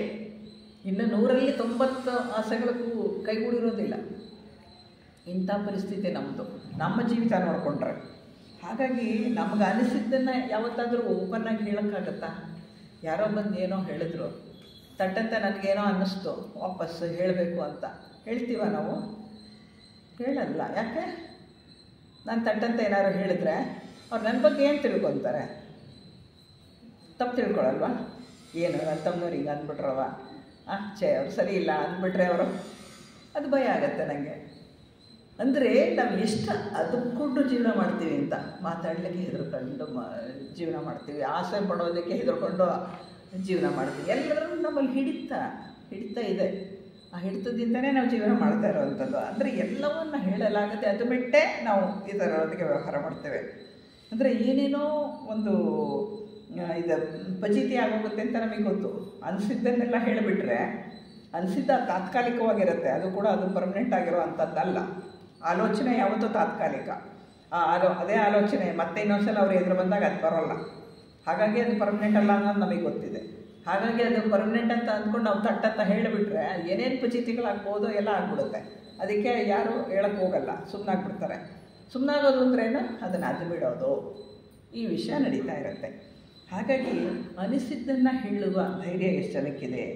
ನಮ್ಮ ಆಸೆಗಳನ್ನು, ಅತಿ ಆಸೆಗಳನ್ನು, ಮೂರ್ಖತನವನ್ನು ಗೆಲ್ಲುವ ಪ್ರಯತ್ನ ನಮ್ಮದು ಅಲ್ವಾ? ಅದು ಬಿಡೋದು ಅಂದ್ರೇನು? ಅದನ್ನು ನಾನು ಗೆಲ್ತೀನಿ ಅಂತ ಹೇಳಿ ಅದು ಬಿಡ್ತೀವಿ. ಈ ಆಸೆ ಬೇಡ ನನಗೆ, ಅದನ್ನು ಗೆಲ್ತೀನಿ ನಾನು, ಇಂಥದ್ದನ್ನೆಲ್ಲ ಮಾಡಲ್ಲ, ಅದನ್ನು ನಾನು ಗೆಲ್ತೀನಿ ಅನ್ನುವ ಪ್ರಯತ್ನ ಮಾಡ್ತಾಯಿದ್ದೀನಿ. ನನ್ನನ್ನು ನಾನು ಗೆಲ್ಲೋದಕ್ಕೆ ಪ್ರಯತ್ನ ಮಾಡ್ತಿರೋವಂಥದ್ದು ಇದೆಲ್ಲ.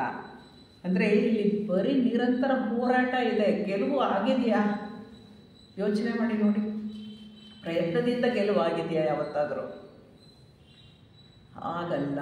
ಪ್ರಯತ್ನದಿಂದ ಆಗಲ್ಲ ಗೆಲುವು. ಅದನ್ನು ಇಲ್ಲಿ ಕೃಷ್ಣಮೂರ್ತಿಯವರು ಹೇಳೋ ಪ್ರಯತ್ನ ಮಾಡ್ತಾ ಇದ್ದಾರೆ. ಬರೀ ನಿರಂತರ ಹೋರಾಟ ನಡೀತಾನೇ ಇದೆ. ಸಂತೋಷ ಪಡೆಯೋದಕ್ಕೆ ನಾವೆಲ್ಲ ಏನೇನು ಹೆಣಗಾಟ ನಡೆಸ್ತೇವೆ.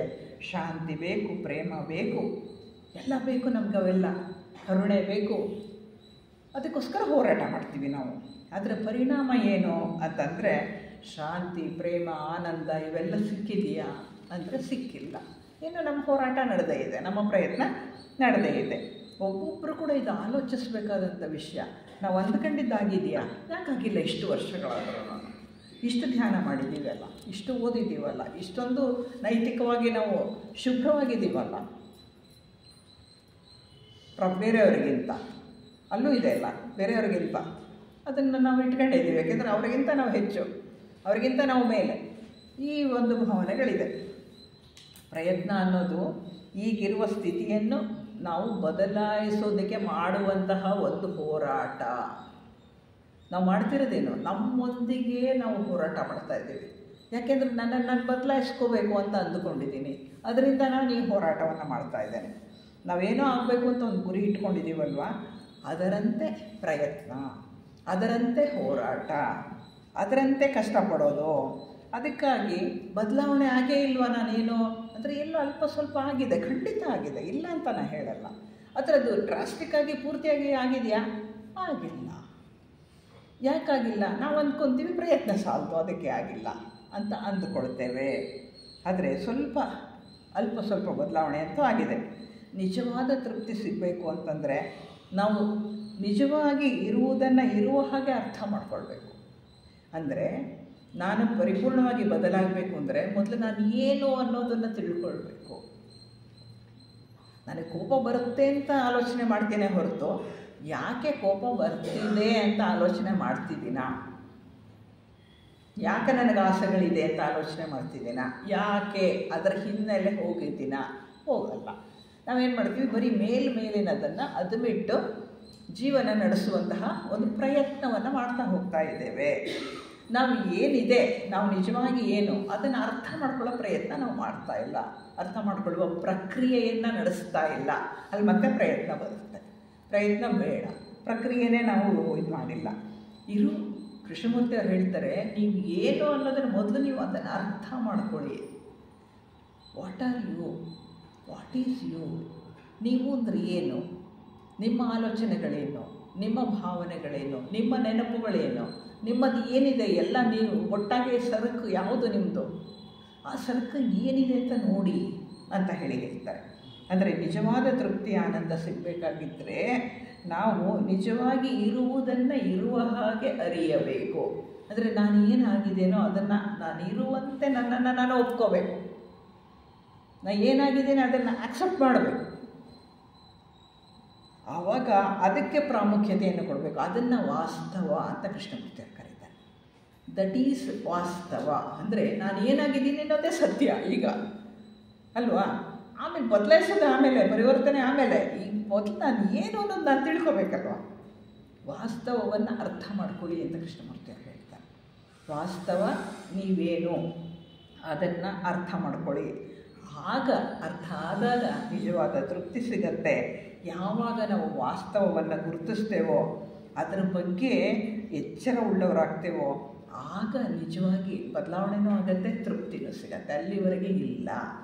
ಅದಕ್ಕಾಗಿ ಮೊದಲು ನಮ್ಮ ಕೆಲಸ ಏನು, ಆವಾಗಲೇ ನಮ್ಮ ಸರ್ ಹೇಳಿದ್ರಲ್ವ, ರೇವಣ್ಣ ಸರ್ ಹೇಳಿದ್ರಲ್ಲ, ನಾನು ಯಾರು, ನನ್ನ ಆಲೋಚನೆಗಳ ಬಗ್ಗೆ, ನನ್ನ ಭಾವನೆಗಳ ಬಗ್ಗೆ, ನನ್ನ ಎಲ್ಲ ನಂಬಿಕೆಗಳ ಬಗ್ಗೆ, ನಾನು ತಲೆ ಒಳಗೆ ಏನೇನು ತುಂಬಿಕೊಂಡಿದ್ದೀನೋ ಅದರ ಬಗ್ಗೆ ವಾಸ್ತವವಾಗಿ ಇರುವುದನ್ನು ಇರುವ ಹಾಗೆ ಅರ್ಥ ಮಾಡಿಕೊಳ್ಳಬೇಕು.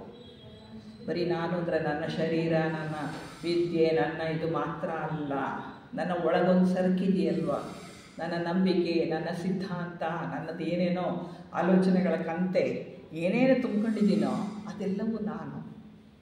ಆ ನಾನುವನ್ನು ಅರಿತಾಗ ಅದು ಬದಲಾಗುತ್ತೆ, ಅದು ಖಾಲಿಯಾಗುತ್ತೆ, ತಂತಾನೆ ಖಾಲಿಯಾಗುತ್ತೆ. ಅದಕ್ಕೆ ತೀವ್ರವಾದಂತಹ ಅರಿವು ಬೇಕು ಅಷ್ಟೇ, ಪ್ರಯತ್ನ ಅಲ್ಲ ಇಲ್ಲಿ ಬೇಕಾಗಿರುವಂಥದ್ದು. ತೀವ್ರವಾದ ಅರಿವು ಬೇಕು. ಆಗ ಏನಾಗುತ್ತೆ ಅಂದರೆ ನಿಜವಾದಂತಹ ಬದಲಾವಣೆ ಸಾಧ್ಯ ಆಗುತ್ತೆ. ಆದರೆ ನಾವು ಹಾಗೆ ಮಾಡಲ್ವಲ್ಲ. ನಾವೇನು ಮಾಡ್ತಾ ಇದ್ದೀವಿ, ನಾವು ಮಾಡೋದೇನೋ ವಾಸ್ತವವಾಗಿ ಏನಾಗಿದ್ದೇವೆ ಅನ್ನೋದನ್ನು ಸರಿಯಾಗಿ ಅರ್ಥ ಮಾಡ್ಕೊಳ್ಳಲ್ಲ. ಅವಾಗೇನು ಮಾಡ್ತೀವಿ, ನಾನು ಹಾಗಾಗಬೇಕು ಹೀಗಾಗಬೇಕು ಅನ್ನೋದ್ರ ಕಡೆಗೆ ಗಮನ ಹೋಗುತ್ತೆ ನಮಗೆ. ನಾನೇನು ಅಂತ ಹೇಳಿ ಅರ್ಥ ಮಾಡ್ಕೊಂಡ್ಮೇಲೆ ತಾನೇ ನಾನೇನಾದರೂ ಆಗಬಹುದು ಅಂತ ಯೋಚನೆ ಮಾಡೋದು. ಅದ್ರ ಬಗ್ಗೆ ನಾನು ಯೋಚನೆ ಮಾಡಲ್ಲ. ನಾನು ಈಗಿರೋ ಸ್ಥಿತಿನೂ ನಾನು ಅರ್ಥ ಮಾಡ್ಕೊಳ್ತಾ ಇಲ್ಲ. ಇದ್ದಕ್ಕಿದ್ದಾಗಲೇ ನಾನು ಶಿಷ್ಯರಾಗಬೇಕು, ಅದಾಗಬೇಕು, ಇದಾಗಬೇಕು ಅಂತ ಅಂದ್ಕೊಂಡ್ಬಿಡ್ತೀನಿ. ಇಲ್ಲ ಅನಂತವಾಗಿರಬೇಕು, ಸತ್ಯ ನನಗೆ ಸಾಕ್ಷಾತ್ಕಾರ ಆಗಬೇಕು, ಇಲ್ಲ ನನ್ನ ಆತ್ಮನನ್ನು ನಾನು ಅರ್ಥ ಮಾಡ್ಕೊಳ್ಬೇಕು ಅಂತ ತಿಳ್ಕೊಂಡ್ಬಿಡ್ತೀವಿ. ವಾಸ್ತವವಾಗಿ ಈಗ ನಾನು ಇರುವ ಸ್ಥಿತಿಯನ್ನು ನಾನು ಎದುರಿಸೋದೇ ಇಲ್ಲ. ಯಾಕೆಂದರೆ ನಮಗೆ ಗೊತ್ತಿಲ್ಲ, ಬಹುಶಃ ನಮಗೆ ಭಯ ಇರ್ಬೋದು ನನ್ನನ್ನು ನಾನು ನೋಡ್ಕೊಳ್ಳಿಕ್ಕೆ. ಕೃಷ್ಣಮೂರ್ತಿಯವ್ರು ಮಾಡೋದು ಇಡೀ ಪುಸ್ತಕದಲ್ಲಿ ಇದೇ ಕೆಲಸನೇ. ಒಂದು ಚೆನ್ನಾಗಿರುವ ಒಳ್ಳೆಯ ಮಿರರ್ ತಂದು ಎದುರಿಗಿಡ್ತಾರೆ, ಇದೇ ನೀನು ಅಂತ. ಆ ಕನ್ನಡಿಯೇ ಇವೆಲ್ಲ ಈ ಚಾಪ್ಟರ್ಸ್. ನಮ್ಮ ಎದುರು ಹಿಡಿದಂತಹ ಕನ್ನಡಿ ಇದೇ ನೀನು, ನೋಡ್ಕೊ ನೀನು ಅಂತ. ಅವ್ರು ಹೇಳ್ತಾರೆ, ಈ ಸ್ಥಿತಿಯನ್ನು ನೀವು ಯಾವ ಥರ ಎದುರಿಸಿದ್ದೀರಾ, ನಿಮ್ಮನ್ನು ನೀವು ಎದುರಿಸಿದ್ದೀರಾ, ನಿಮ್ಮನ್ನು ನೀವು ನೋಡ್ಕೊಂಡಿದ್ದೀರಾ ನೀವೇನು ಅಂತ ಕೇಳ್ತಾರೆ. ಅದರಿಂದ ನಾವು ಈ ಸ್ಥಿತಿಯನ್ನು ಎದುರಿಸಲಾರದೇನೆ ಅದರಿಂದ ಬೇರೆ ಹೇಗಾಗೋದಕ್ಕೆ ಪ್ರಯತ್ನ ಮಾಡೋಕ್ಕೆ ಸಾಧ್ಯ. ಇದೆಲ್ಲ ಅದು ಬೇಕು ಅಂದಾಗ ಇದು ಏನು ಅಂತ ಅರ್ಥ ಆಗಬೇಕಲ್ವ ನಮಗೆ. ಮೊದಲು ನಾನೇನು ಅನ್ನೋದನ್ನು ತಿಳಿದ್ರೆ ನಾನು ಏನು ಆಗಬೇಕು ಅನ್ನೋದು ಆಮೇಲೆ ಪ್ರಶ್ನೆ. ನಾವೇನು ಮಾಡ್ತೀವಿ, ನಾನೇನು ಅನ್ನೋದನ್ನೇ ತಿಳ್ಕೊಳಕ್ಕೆ ಹೋಗಲ್ಲ. ನಾನು ಅದಾಗಬೇಕು, ನಾನು ಇದಾಗಬೇಕು, ನಾನು ಅನ್ನೋದೇನು ಅಂತಲೇ ನನಗೆ ಗೊತ್ತಿಲ್ಲ. ಈ ಪ್ರಯತ್ನದಲ್ಲಿ ನಾವಿದ್ದೇವೆ, ಈ ಪ್ರಯತ್ನದಲ್ಲಿ ಸಿಕ್ಕಾಕ್ಕೊಂಡಿದ್ದೇವೆ ಅಂತ ಕೃಷ್ಣಮೂರ್ತಿಯವರು ಹೇಳ್ತಾರೆ. ನಾನು ಏನು ಆಗಬೇಕು ಅಂತ ಅಂದುಕೊಂಡಿದ್ದೀನೋ ಅದಕ್ಕೆ ಕಡೆಗೆ ನನ್ನ ಪ್ರಯತ್ನ ನಡೀತಾ ಇದೆ. ಅಂದರೆ ನಿಜವಾಗಿ ತೃಪ್ತನಾದ ಮನುಷ್ಯ ವಾಸ್ತವವಾಗಿ ಇರುವುದನ್ನು ಇರುವ ಹಾಗೆ ಅರಿಯಬಲ್ಲ. ನಮಗೆ ತೃಪ್ತಿ ಅನ್ನೋದಿಲ್ಲ. ಯಾಕೆಂದರೆ ನಾನು ಹಿಂಗಿದ್ದೀನಿ, ನಾನು ಹಿಂಗಾಗಬೇಕು. ಈ ಜಂಜಾಟದಲ್ಲಿ, ಈ ಹೋರಾಟದಲ್ಲಿ, ಈ ಘರ್ಷಣೆಯಲ್ಲಿ ವಾಸ್ತವವಾಗಿ ಇರುವುದನ್ನು ಅರ್ಥ ಮಾಡಿಕೊಳ್ಳುವ ಶಕ್ತಿ ನಮಗಿಲ್ಲ. ಅದಾದ ಕೂಡಲೇ ಮನುಷ್ಯ ವಾಸ್ತವವಾಗಿ ಇರೋದನ್ನು ಅರ್ಥ ಮಾಡಿಕೊಂಡ ಕೂಡಲೇ ವಾಸ್ತವವಾದದ್ದಕ್ಕೆ ಸರಿಯಾದ ಬೆಲೆ ಕೊಡ್ತೀವಿ, ಸರಿಯಾದ ಪ್ರಾಮುಖ್ಯತೆ ಕೊಡ್ತೀವಿ. ಆಗ ಟ್ರಾನ್ಸ್ಫಾರ್ಮೇಷನ್ ಏನಾಗಬೇಕು ಅದು ಹಾಗೆ ಆಗತ್ತೆ. ಆದರೆ ನಾವು ಇದಕ್ಕೆ ಸಿದ್ಧ ಇಲ್ಲ. ನಾನೇನು ಅನ್ನೋದನ್ನು ತಿಳ್ಕೊಳ್ಳೋಕ್ಕೆ ನಾವು ಸಿದ್ಧ ಇಲ್ಲ. ಅದನ್ನು ಮೊದಲು ಅರ್ಥ ಮಾಡ್ಕೊ ಅಂತ ಹೇಳ್ತಾರೆ. ಇದು ನಿಜವಾದ ತೃಪ್ತಿ, ನನ್ನನ್ನು ನಾನು ಅರಿಯುವುದು ಅಂತಾರೆ. ಈ ತೃಪ್ತಿ ನಮ್ಮ ಹತ್ತಿರ ಶೇಖರಿಸಿರುವ ವಸ್ತುಗಳ ಮೇಲೆ ಅವಲಂಬಿತವಾಗಿಲ್ಲ. ನಮ್ಮನ್ನು ನಾವು ಅರ್ಥ ಮಾಡ್ಕೊಳ್ಳೋದ್ರಲ್ಲಿ ಸಿಗುವಂತಹ ಒಂದು ಆನಂದ, ಒಂದು ತೃಪ್ತಿ ಏನಿದೆ, ನೀವೆಷ್ಟೇ ವಸ್ತುಗಳನ್ನು, ಚಿನ್ನವನ್ನು, ಹಣವನ್ನು ಶೇಖರಿಸಿದರೆ ಕೂಡ ಅದಕ್ಕೆ ಇದು ಸಮನಲ್ಲ. ಅದು ಇದು ಒಂದೇ ಅಲ್ಲ. ಇದು ವಸ್ತುಗಳನ್ನು ಅವಲಂಬಿಸಿಯೇ ಇಲ್ಲ. ತೃಪ್ತಿ ಅನ್ನೋದಾಗಲಿ, ಆನಂದ ಅನ್ನೋದಾಗಲಿ, ಪ್ರೇಮ ಅನ್ನೋದಾಗಲಿ ಯಾವತ್ತು ವಸ್ತುಗಳನ್ನು, ವ್ಯಕ್ತಿಗಳನ್ನು ಆಧರಿಸಿ ಇರುವುದಲ್ಲ. ಹಾಗೆಯೇ ವ್ಯಕ್ತವಾಗುವಂತಹವು. ಅದನ್ನು ಅರ್ಥ ಮಾಡ್ಕೋಬೇಕು ನಾವು. ಇದಕ್ಕೆ ಪ್ರಯತ್ನ ಬೇಕಿಲ್ಲ. ಅದನ್ನು ಕೃಷ್ಣಮೂರ್ತಿ ಅವರು ಹೇಳ್ತಾರೆ. ಅದರ ಬಗ್ಗೆ ಎಚ್ಚರವಾಗಿದ್ದಾಗ ಮಾತ್ರ ನಿಜವಾದಂತಹ ತೃಪ್ತಿ, ನಿಜವಾದಂತಹ ಆನಂದ ಇರುತ್ತೆ. ನಾವು ಏನು, ಹೇಗೆ ಇದ್ದೇವೆ ಅನ್ನೋದನ್ನು ಗುರುತಿಸಿ ಅದೇ ಎಚ್ಚರದಿಂದ ನಾವು ನಮ್ಮನ್ನು ಗಮನಿಸಿದಾಗ ಮಾತ್ರ ನಮಗೆ ವಾಸ್ತವ ಏನಂದ್ರೆ ತಿಳಿಯುತ್ತೆ. ಅಂದರೆ ಇಲ್ಲಿ ಆಯ್ಕೆ ಇಲ್ಲದ ಎಚ್ಚರ ಇರಬೇಕು. ನನ್ನ ಬಗ್ಗೆ ತಿಳ್ಕೊಳ್ಳುವಾಗ ಕೂಡ ಅದೇ ಮೊದಲು ಮಾಡಬೇಕಾದಂಥ ಕೆಲಸ. ಮೊದಲನೇ ಕೆಲಸ ಏನು? ನನ್ನನ್ನು ನಾನು ತಿಳ್ಕೊಳ್ಳೋದು. ಅದನ್ನು ತಿಳ್ಕೊಬೇಕಾದ್ರೆ ಏನು ಮಾಡಬೇಕು? ವಾಸ್ತವವನ್ನು ಎದುರಿಸುವ ಧೈರ್ಯ ನನಗೆ ಬೇಕು. ನಾನು ಹೀಗಿದ್ದೀನಿ ಅಂತ ತಿಳ್ಕೊಳ್ಳೋ ಧೈರ್ಯ ನನಗೆ ಬೇಕು. ಅದಾದಾಗ ಮಾತ್ರ ವಾಸ್ತವ ಅಂದರೆ ಏನು ಅಂತ ನನಗೆ ಗೊತ್ತಾಗತ್ತೆ. ಆವಾಗ ಮಾತ್ರ ನಾನು ಅಂದರೆ ಏನು ಅನ್ನೋದು ತಿಳಿಯುತ್ತೆ. ವಾಸ್ತವವಾಗಿ ನಾನು ಏನು ಅನ್ನೋದನ್ನು ತಿಳಿಯೋದಕ್ಕೆ ಹೋಗದೇ ನಾವು ಏನೇನೋ ಮಾಡೋದಕ್ಕೆ ಹೋಗ್ತೀವಿ. ಅದಾಗಬೇಕು, ಇದಾಗಬೇಕು ಅಂತ ಹೋಗ್ತೀವಿ. ಆದರೆ ಇಲ್ಲಿ ಒಳಗೆ ಏನಿದೆ ಅನ್ನೋದೇ ನಮಗೆ ಗೊತ್ತಿಲ್ಲ. ಏನು ಸರಕು ಇದೆ, ಸಾಮಾನಿದೆ, ಅದನ್ನು ನೋಡಿ ತಾನೇ ಮುಂದಿನ ಪ್ರಯತ್ನ. ನಾವು ಅದನ್ನು ಮಾಡೋಕ್ಕೆ ಹೋಗಲ್ಲ. ಮೊದಲು ಇದೇ ಗೊತ್ತೇ ಇಲ್ಲ ನಮಗೆ. ನನ್ನನ್ನು ಈ ರೀತಿ ಬದಲಾಯಿಸ್ಕೋಬೇಕು, ಹೀಗಿರಬೇಕು, ಹಾಗಾಗಬೇಕು ಅಂತ ಹೇಳಿ ಬೇರೆ ಏನೇನೋ ಪ್ರಯತ್ನ ಮಾಡೋದಕ್ಕೆ ಹೋಗ್ತೀವಿ. ಇವೆಲ್ಲವೂ ಕೂಡ ಮಾನಸಿಕವಾದ ಹೋರಾಟ ಅಷ್ಟೇ ಹೊರತು ಬೇರೇನೂ ಅಲ್ಲ. ಪ್ರಯತ್ನ ಅನ್ನೋದೇನು? ಮಾನಸಿಕವಾಗಿ ಹೋರಾಟ ನಡೆಸ್ತಾ ಇದ್ದೀವಿ ನಾವು. ಈಗಿರೋ ಸ್ಥಿತಿಯಿಂದ ಬೇರೆ ಹೋಗ್ತೀನಿ, ಇವಾಗ ಮನಸ್ಸು ಚಂಚಲವಾಗಿದೆ, ಅದನ್ನು ಅದುಮಿ ಹಿಡಿದುಬಿಟ್ಟು ನಾನು ಅದನ್ನು ಮೌನ ಮಾಡ್ತೀನಿ ಅಥವಾ ಅದನ್ನೆಲ್ಲ ಹೊರಗೆ ಹಾಕ್ತೀನಿ. ಯಾವಾಗ ಹೊರಗೆ ಹಾಕ್ತೀನಿ? ಎಷ್ಟು ವರ್ಷಗಳ ಕಾಲ ಹೊರಗೆ ಹಾಕ್ತೀನಿ? ಸಾಧ್ಯನಾ ಅದು? ಯೋಚನೆ ಮಾಡಲ್ಲ ನಾವು. ನಾನು ಅಂದರೆ ನನ್ನ ಸರಕನ್ನು ಮೊದಲು ಅರ್ಥ ಮಾಡ್ಕೋಬೇಕಲ್ವ? ಅದು ಮಾಡ್ಕೊಳ್ತಾ ಇಲ್ಲ.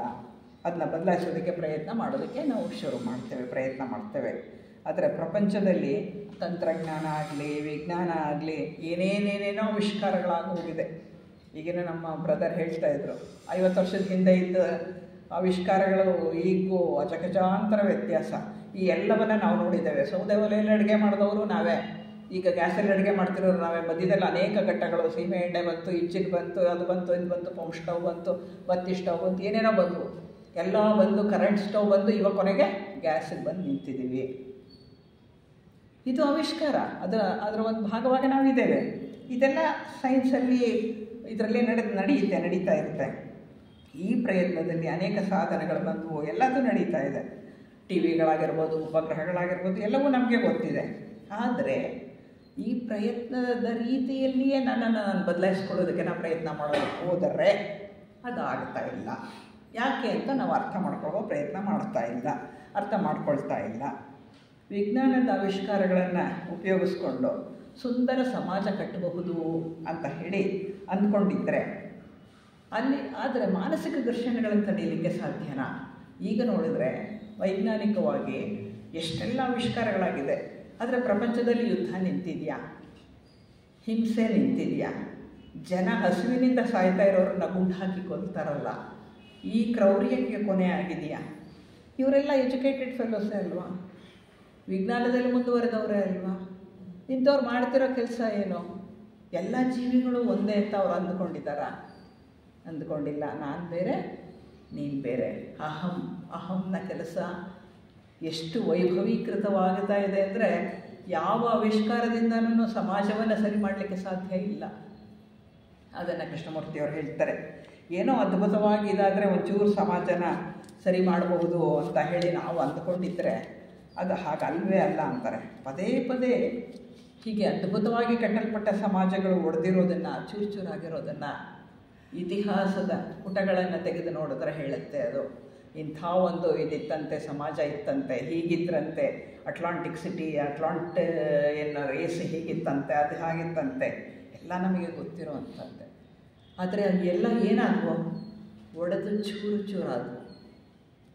ಯಾವುದಾದ್ರೂ ಉಳಿದಿದೆಯಾ? ಇಲ್ಲ. ಯಾಕೆ ಅಂದರೆ ಅನೇಕ ಕ್ರಾಂತಿಗಳು, ಎಲ್ಲ ಕ್ರಾಂತಿಗಳು ನೂರಾಗಿದ್ದನ್ನು ನೋಡಿದ್ದೀವಿ. ಅನೇಕ ಸಂಘಟನೆಗಳು, ಅನೇಕ ಕಾರ್ಯಗಳು ನಡೆದವು. ಯಾವುದಾದ್ರೂ ಫಲ ಕೊಡ್ತಾ? ಯಾವುದಾದ್ರೂ ಮನುಷ್ಯನಿಗೆ ನೆಮ್ಮದಿ ಕೊಡ್ತಾ? ಆನಂದ ಕೊಡ್ತಾ? ಕ್ರೌರ್ಯ ಹಿಂಸೆಯಿಂದ ಕಮ್ಮಿ ಮಾಡ್ತಾ? ಇಲ್ಲ. ಇವತ್ತಿಗೂ ಕ್ರೌರ್ಯ ಹಿಂಸೆ ಅನ್ನೋದು ಜಾಸ್ತಿನೇ ಇದೆ ಪ್ರಪಂಚದಲ್ಲಿ. ನಾನು ಅದೇ ಅಂದ್ಕೊಳ್ತೀನಿ, ನಾವು ಅಂದ್ಕೊತೀವಿ 5ನೇ ಮಹಾವಂಶದ 5ನೇ ಉಪವಂಶ ಅಂತ. ನಾವೇನು ಸಾಧಿಸಿದ್ದೀವಿ? ಕ್ರೌರ್ಯ ಅಷ್ಟಕ್ಕಷ್ಟು ವಿಜೃಂಭಿಸ್ತಾನೆ ಇದೆಯಲ್ವ. ಈ ಸ್ಥಿತಿಯಲ್ಲಿ ಸಮಾಜ ಇದೆ. ಈ ಕ್ಷಣದಿಂದ ಅವರು ಕೃಷ್ಣಮೂರ್ತಿಯವರು ಹೇಳ್ತಾರೆ, ವಾಸ್ತವವನ್ನು ಇದು ಹೀಗಿದೆ ಅಂತ ನೀನು ನೋಡಿದ ತಕ್ಷಣ ಕ್ರೌರ್ಯ ನಿಂತು ಹೋಗುತ್ತೆ, ಹಿಂಸೆ ನಿಂತು ಹೋಗುತ್ತೆ. ಅದನ್ನು ಇರೋದನ್ನು ಇರುವ ಹಾಗೆ ಒಪ್ಕೊಂಡ್ರೆ ಈ ಹೋರಾಟ ನಿಂತು ಹೋಗುತ್ತೆ, ಪ್ರಯತ್ನ ನಿಂತು ಹೋಗುತ್ತೆ. ಬೇಕಾಗಿರೋದೇನು? ಒಂದೇ ಒಂದು ಆಕ್ಸೆಪ್ಟೆನ್ಸ್. ಹೌದು, ನಾವು ಹೀಗಿದ್ದೀವಿ, ಒಪ್ಕೊಳ್ಳೋಣ. ನಾವಿರುವ ಸ್ಥಿತಿಯನ್ನು ಒಪ್ಕೊಳ್ಳೋಣ. ನಾವು ಹೇಗಿದ್ದೀವಿ ಅದನ್ನು ಒಪ್ಕೊಳ್ಳೋಣ. ಒಪ್ಪಿಕೊಂಡ ಕೂಡಲೇ ಬದಲಾವಣೆ ಸಾಧ್ಯ. ಅದನ್ನು ನಾವು ಆಕ್ಸೆಪ್ಟ್ ಮಾಡಲ್ಲ. ಪ್ರಯತ್ನ ಮಾಡ್ತೀನಿ ಅಂತ ಇನ್ನಷ್ಟು ಘರ್ಷಣೆಯನ್ನೇ ತರ್ತಾ ಇದ್ದೇವೆ ನಾವು. ಹಾಗಾಗಿ ನಾವು ಹೇಗಿದ್ದೇವೆಯೋ ಹಾಗೆ ಪೂರ್ಣವಾಗಿ ಒಪ್ಕೊಳ್ಳೋದು ಬಹಳ ಮುಖ್ಯ. ಹೌದು, ನಾನು ಹೀಗಿದ್ದೀನಿ ಅಂತ ಒಪ್ಕೊಂಡ್ಬಿಡೋಣ, ಅದು ಬಹಳ ಮುಖ್ಯ. ಅದಕ್ಕೆ ಯಾವುದೇ ಪ್ರಯತ್ನ ಬೇಕಿಲ್ಲ. ನಾನು ಇರುವಂತೆ ಒಪ್ಕೊಳ್ಳೋಕ್ಕೆ ಪ್ರಯತ್ನ ಯಾಕೆ ಬೇಕು? ಅಲ್ಲಿ ಪ್ರಯತ್ನ ಬೇಡ, ಬರೀ ಆಕ್ಸೆಪ್ಟೆನ್ಸ್.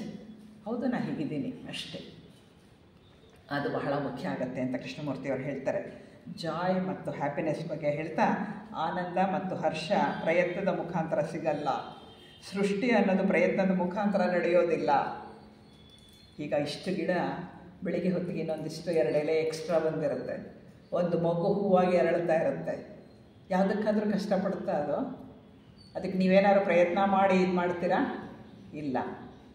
ಬೇರು ಇರುತ್ತೆ, ಅದು ಎಳ್ಕೊಳ್ಳುತ್ತೆ, ಅದ್ರ ಕೆಲಸ ಅದು ಮಾಡುತ್ತೆ, ಇದ್ರ ಕೆಲಸ ಇದು ಮಾಡುತ್ತೆ, ಇದ್ರ ಕೆಲಸ ನಡೆದು ಹೋಗ್ತಾ ಇರುತ್ತೆ. ಆ ವೈಭವ ನೋಡಬೇಕು ಹೊರಗಡೆ ಕಾಡಲ್ಲಿ, ಇದರದ್ದು ಸಸ್ಯಕಾಶಿಯ ವೈಭವ ನೋಡಬೇಕು. ಅಷ್ಟೂ ಚೆನ್ನಾಗಿರುತ್ತೆ. ಅಂದರೆ ಇದ್ಯಾವುದು ಪ್ರಯತ್ನದಿಂದ ಆಗಿದ್ದಲ್ಲ, ಸೃಷ್ಟಿ ಸಹಜ ಕ್ರಿಯೆ. ಒಂದು ಕಡೆ ಹೇಳ್ತಾರೆ, ಗಡ್ಡ ಮೀಸೆ ಬೆಳೆದಂಗೆ ನಾನೇನು ಕಷ್ಟಪಡಲೇ ಇಲ್ಲ, ಅದ್ರ ಪಾಡಿಗೆ ಬೆಳೀತು ಅಂತ ಹೇಳ್ತಾರೆ. ಸತ್ಯ ಅದು. ಆ ರೀತಿ ಪ್ರಕೃತಿ ನಡೆಯುವಂಥದ್ದು. ಪ್ರಯತ್ನ ಇಲ್ಲ ಅಲ್ಲಿ. ಹಾಗೆ ನಾವೊಂದು ಬರವಣಿಗೆಯಲ್ಲಿ ಮಗ್ನರಾಗಿರ್ಬೋದು, ಕವಿತೆ ರಚಿಸ್ತಾ ಇರ್ಬೋದು, ಸುಂದರ ವರ್ಣಚಿತ್ರ ರಚಿಸ್ತಾ ಇರ್ಬೋದು, ಹಾಡು ಹೇಳ್ತಾ ಇರ್ಬೋದು. ಈ ಎಲ್ಲ ಕ್ರಿಯೆಗಳು ಕೂಡ ಪ್ರಯತ್ನ ಇಲ್ಲದಲೇ ಇದ್ದಾಗ ಆಗುವ ಒಂದು ಆನಂದದ ಅನುಭೂತಿ ಇದೆಯಲ್ಲ, ಅದನ್ನು ಎಲ್ಲೂ ನಮಗೆ ಬೇರೆ ಕಡೆ ಸಿಗೋದು ಸಾಧ್ಯ ಇಲ್ಲ. ವಿಲ್ ಬಿ ಇಂಟಿಗ್ರೇಟೆಡ್ ಆ ಟೈಮಲ್ಲಿ. ಅಂದರೆ ಒಟ್ಟಾರೆಯಾಗಿ ಕ್ರಿಯಾಶೀಲವಾಗಿ ನಾವಿದ್ದಾಗ ನಮ್ಮತನವೆಲ್ಲ ಒಂದುಗೂಡಿರುತ್ತೆ. ಆಗ ಏನಾದ್ರು ಕ್ರಿಯೇಟಿವಿಟಿ ಸಾಧ್ಯ. ಅದ್ಭುತವಾದಂತಹದ್ದೆಲ್ಲ ಆವಾಗ ಬರುತ್ತೆ, ಕ್ರಿಯೇಟಿವಿಟಿ ಅನ್ನೋದು ಬರುತ್ತೆ. ನಮಗೆ ಗೊತ್ತಿಲ್ಲ ಅಂತಂದು ಒಂದು ಕವಿತೆ ಬಗ್ಗೆ ಇವರು ದ ರಾ ಬೇಂದ್ರೆ ಅವ್ರನ್ನ ಕೇಳ್ತಾರೆ, 4 ತಂತಿ ಬಗ್ಗೆ ಹೇಗೆ ಬರೆದ್ರಿ ನೀವು ಅಂತ. ಆಗ ಅವ್ರು ಹೇಳ್ತಾರೆ, ನನಗೆ ಗೊತ್ತಿಲ್ಲಪ್ಪ, ಅವನ ಅಂಬಿಕಾ ತನಯದತ್ತ ಇದ್ದಾನಲ್ಲ ಅವನ್ನ ಕೇಳು ಅಂತ. ಯಾರು ಅಂಬಿಕಾ ತನಯದತ್ತ? ದ ರಾ ಬೇಂದ್ರೆಯವರೇ ಅಂಬಿಕಾ ತನಯದತ್ತ. ಯಾವಾಗ ಅವ್ರಿಗೆ ಸ್ಫೂರ್ತಿ ಬಂದು ಅವ್ರು ಬರೀತಾರೋ ಆಗ ಅಂಬಿಕಾ ತನಯದತ್ತ.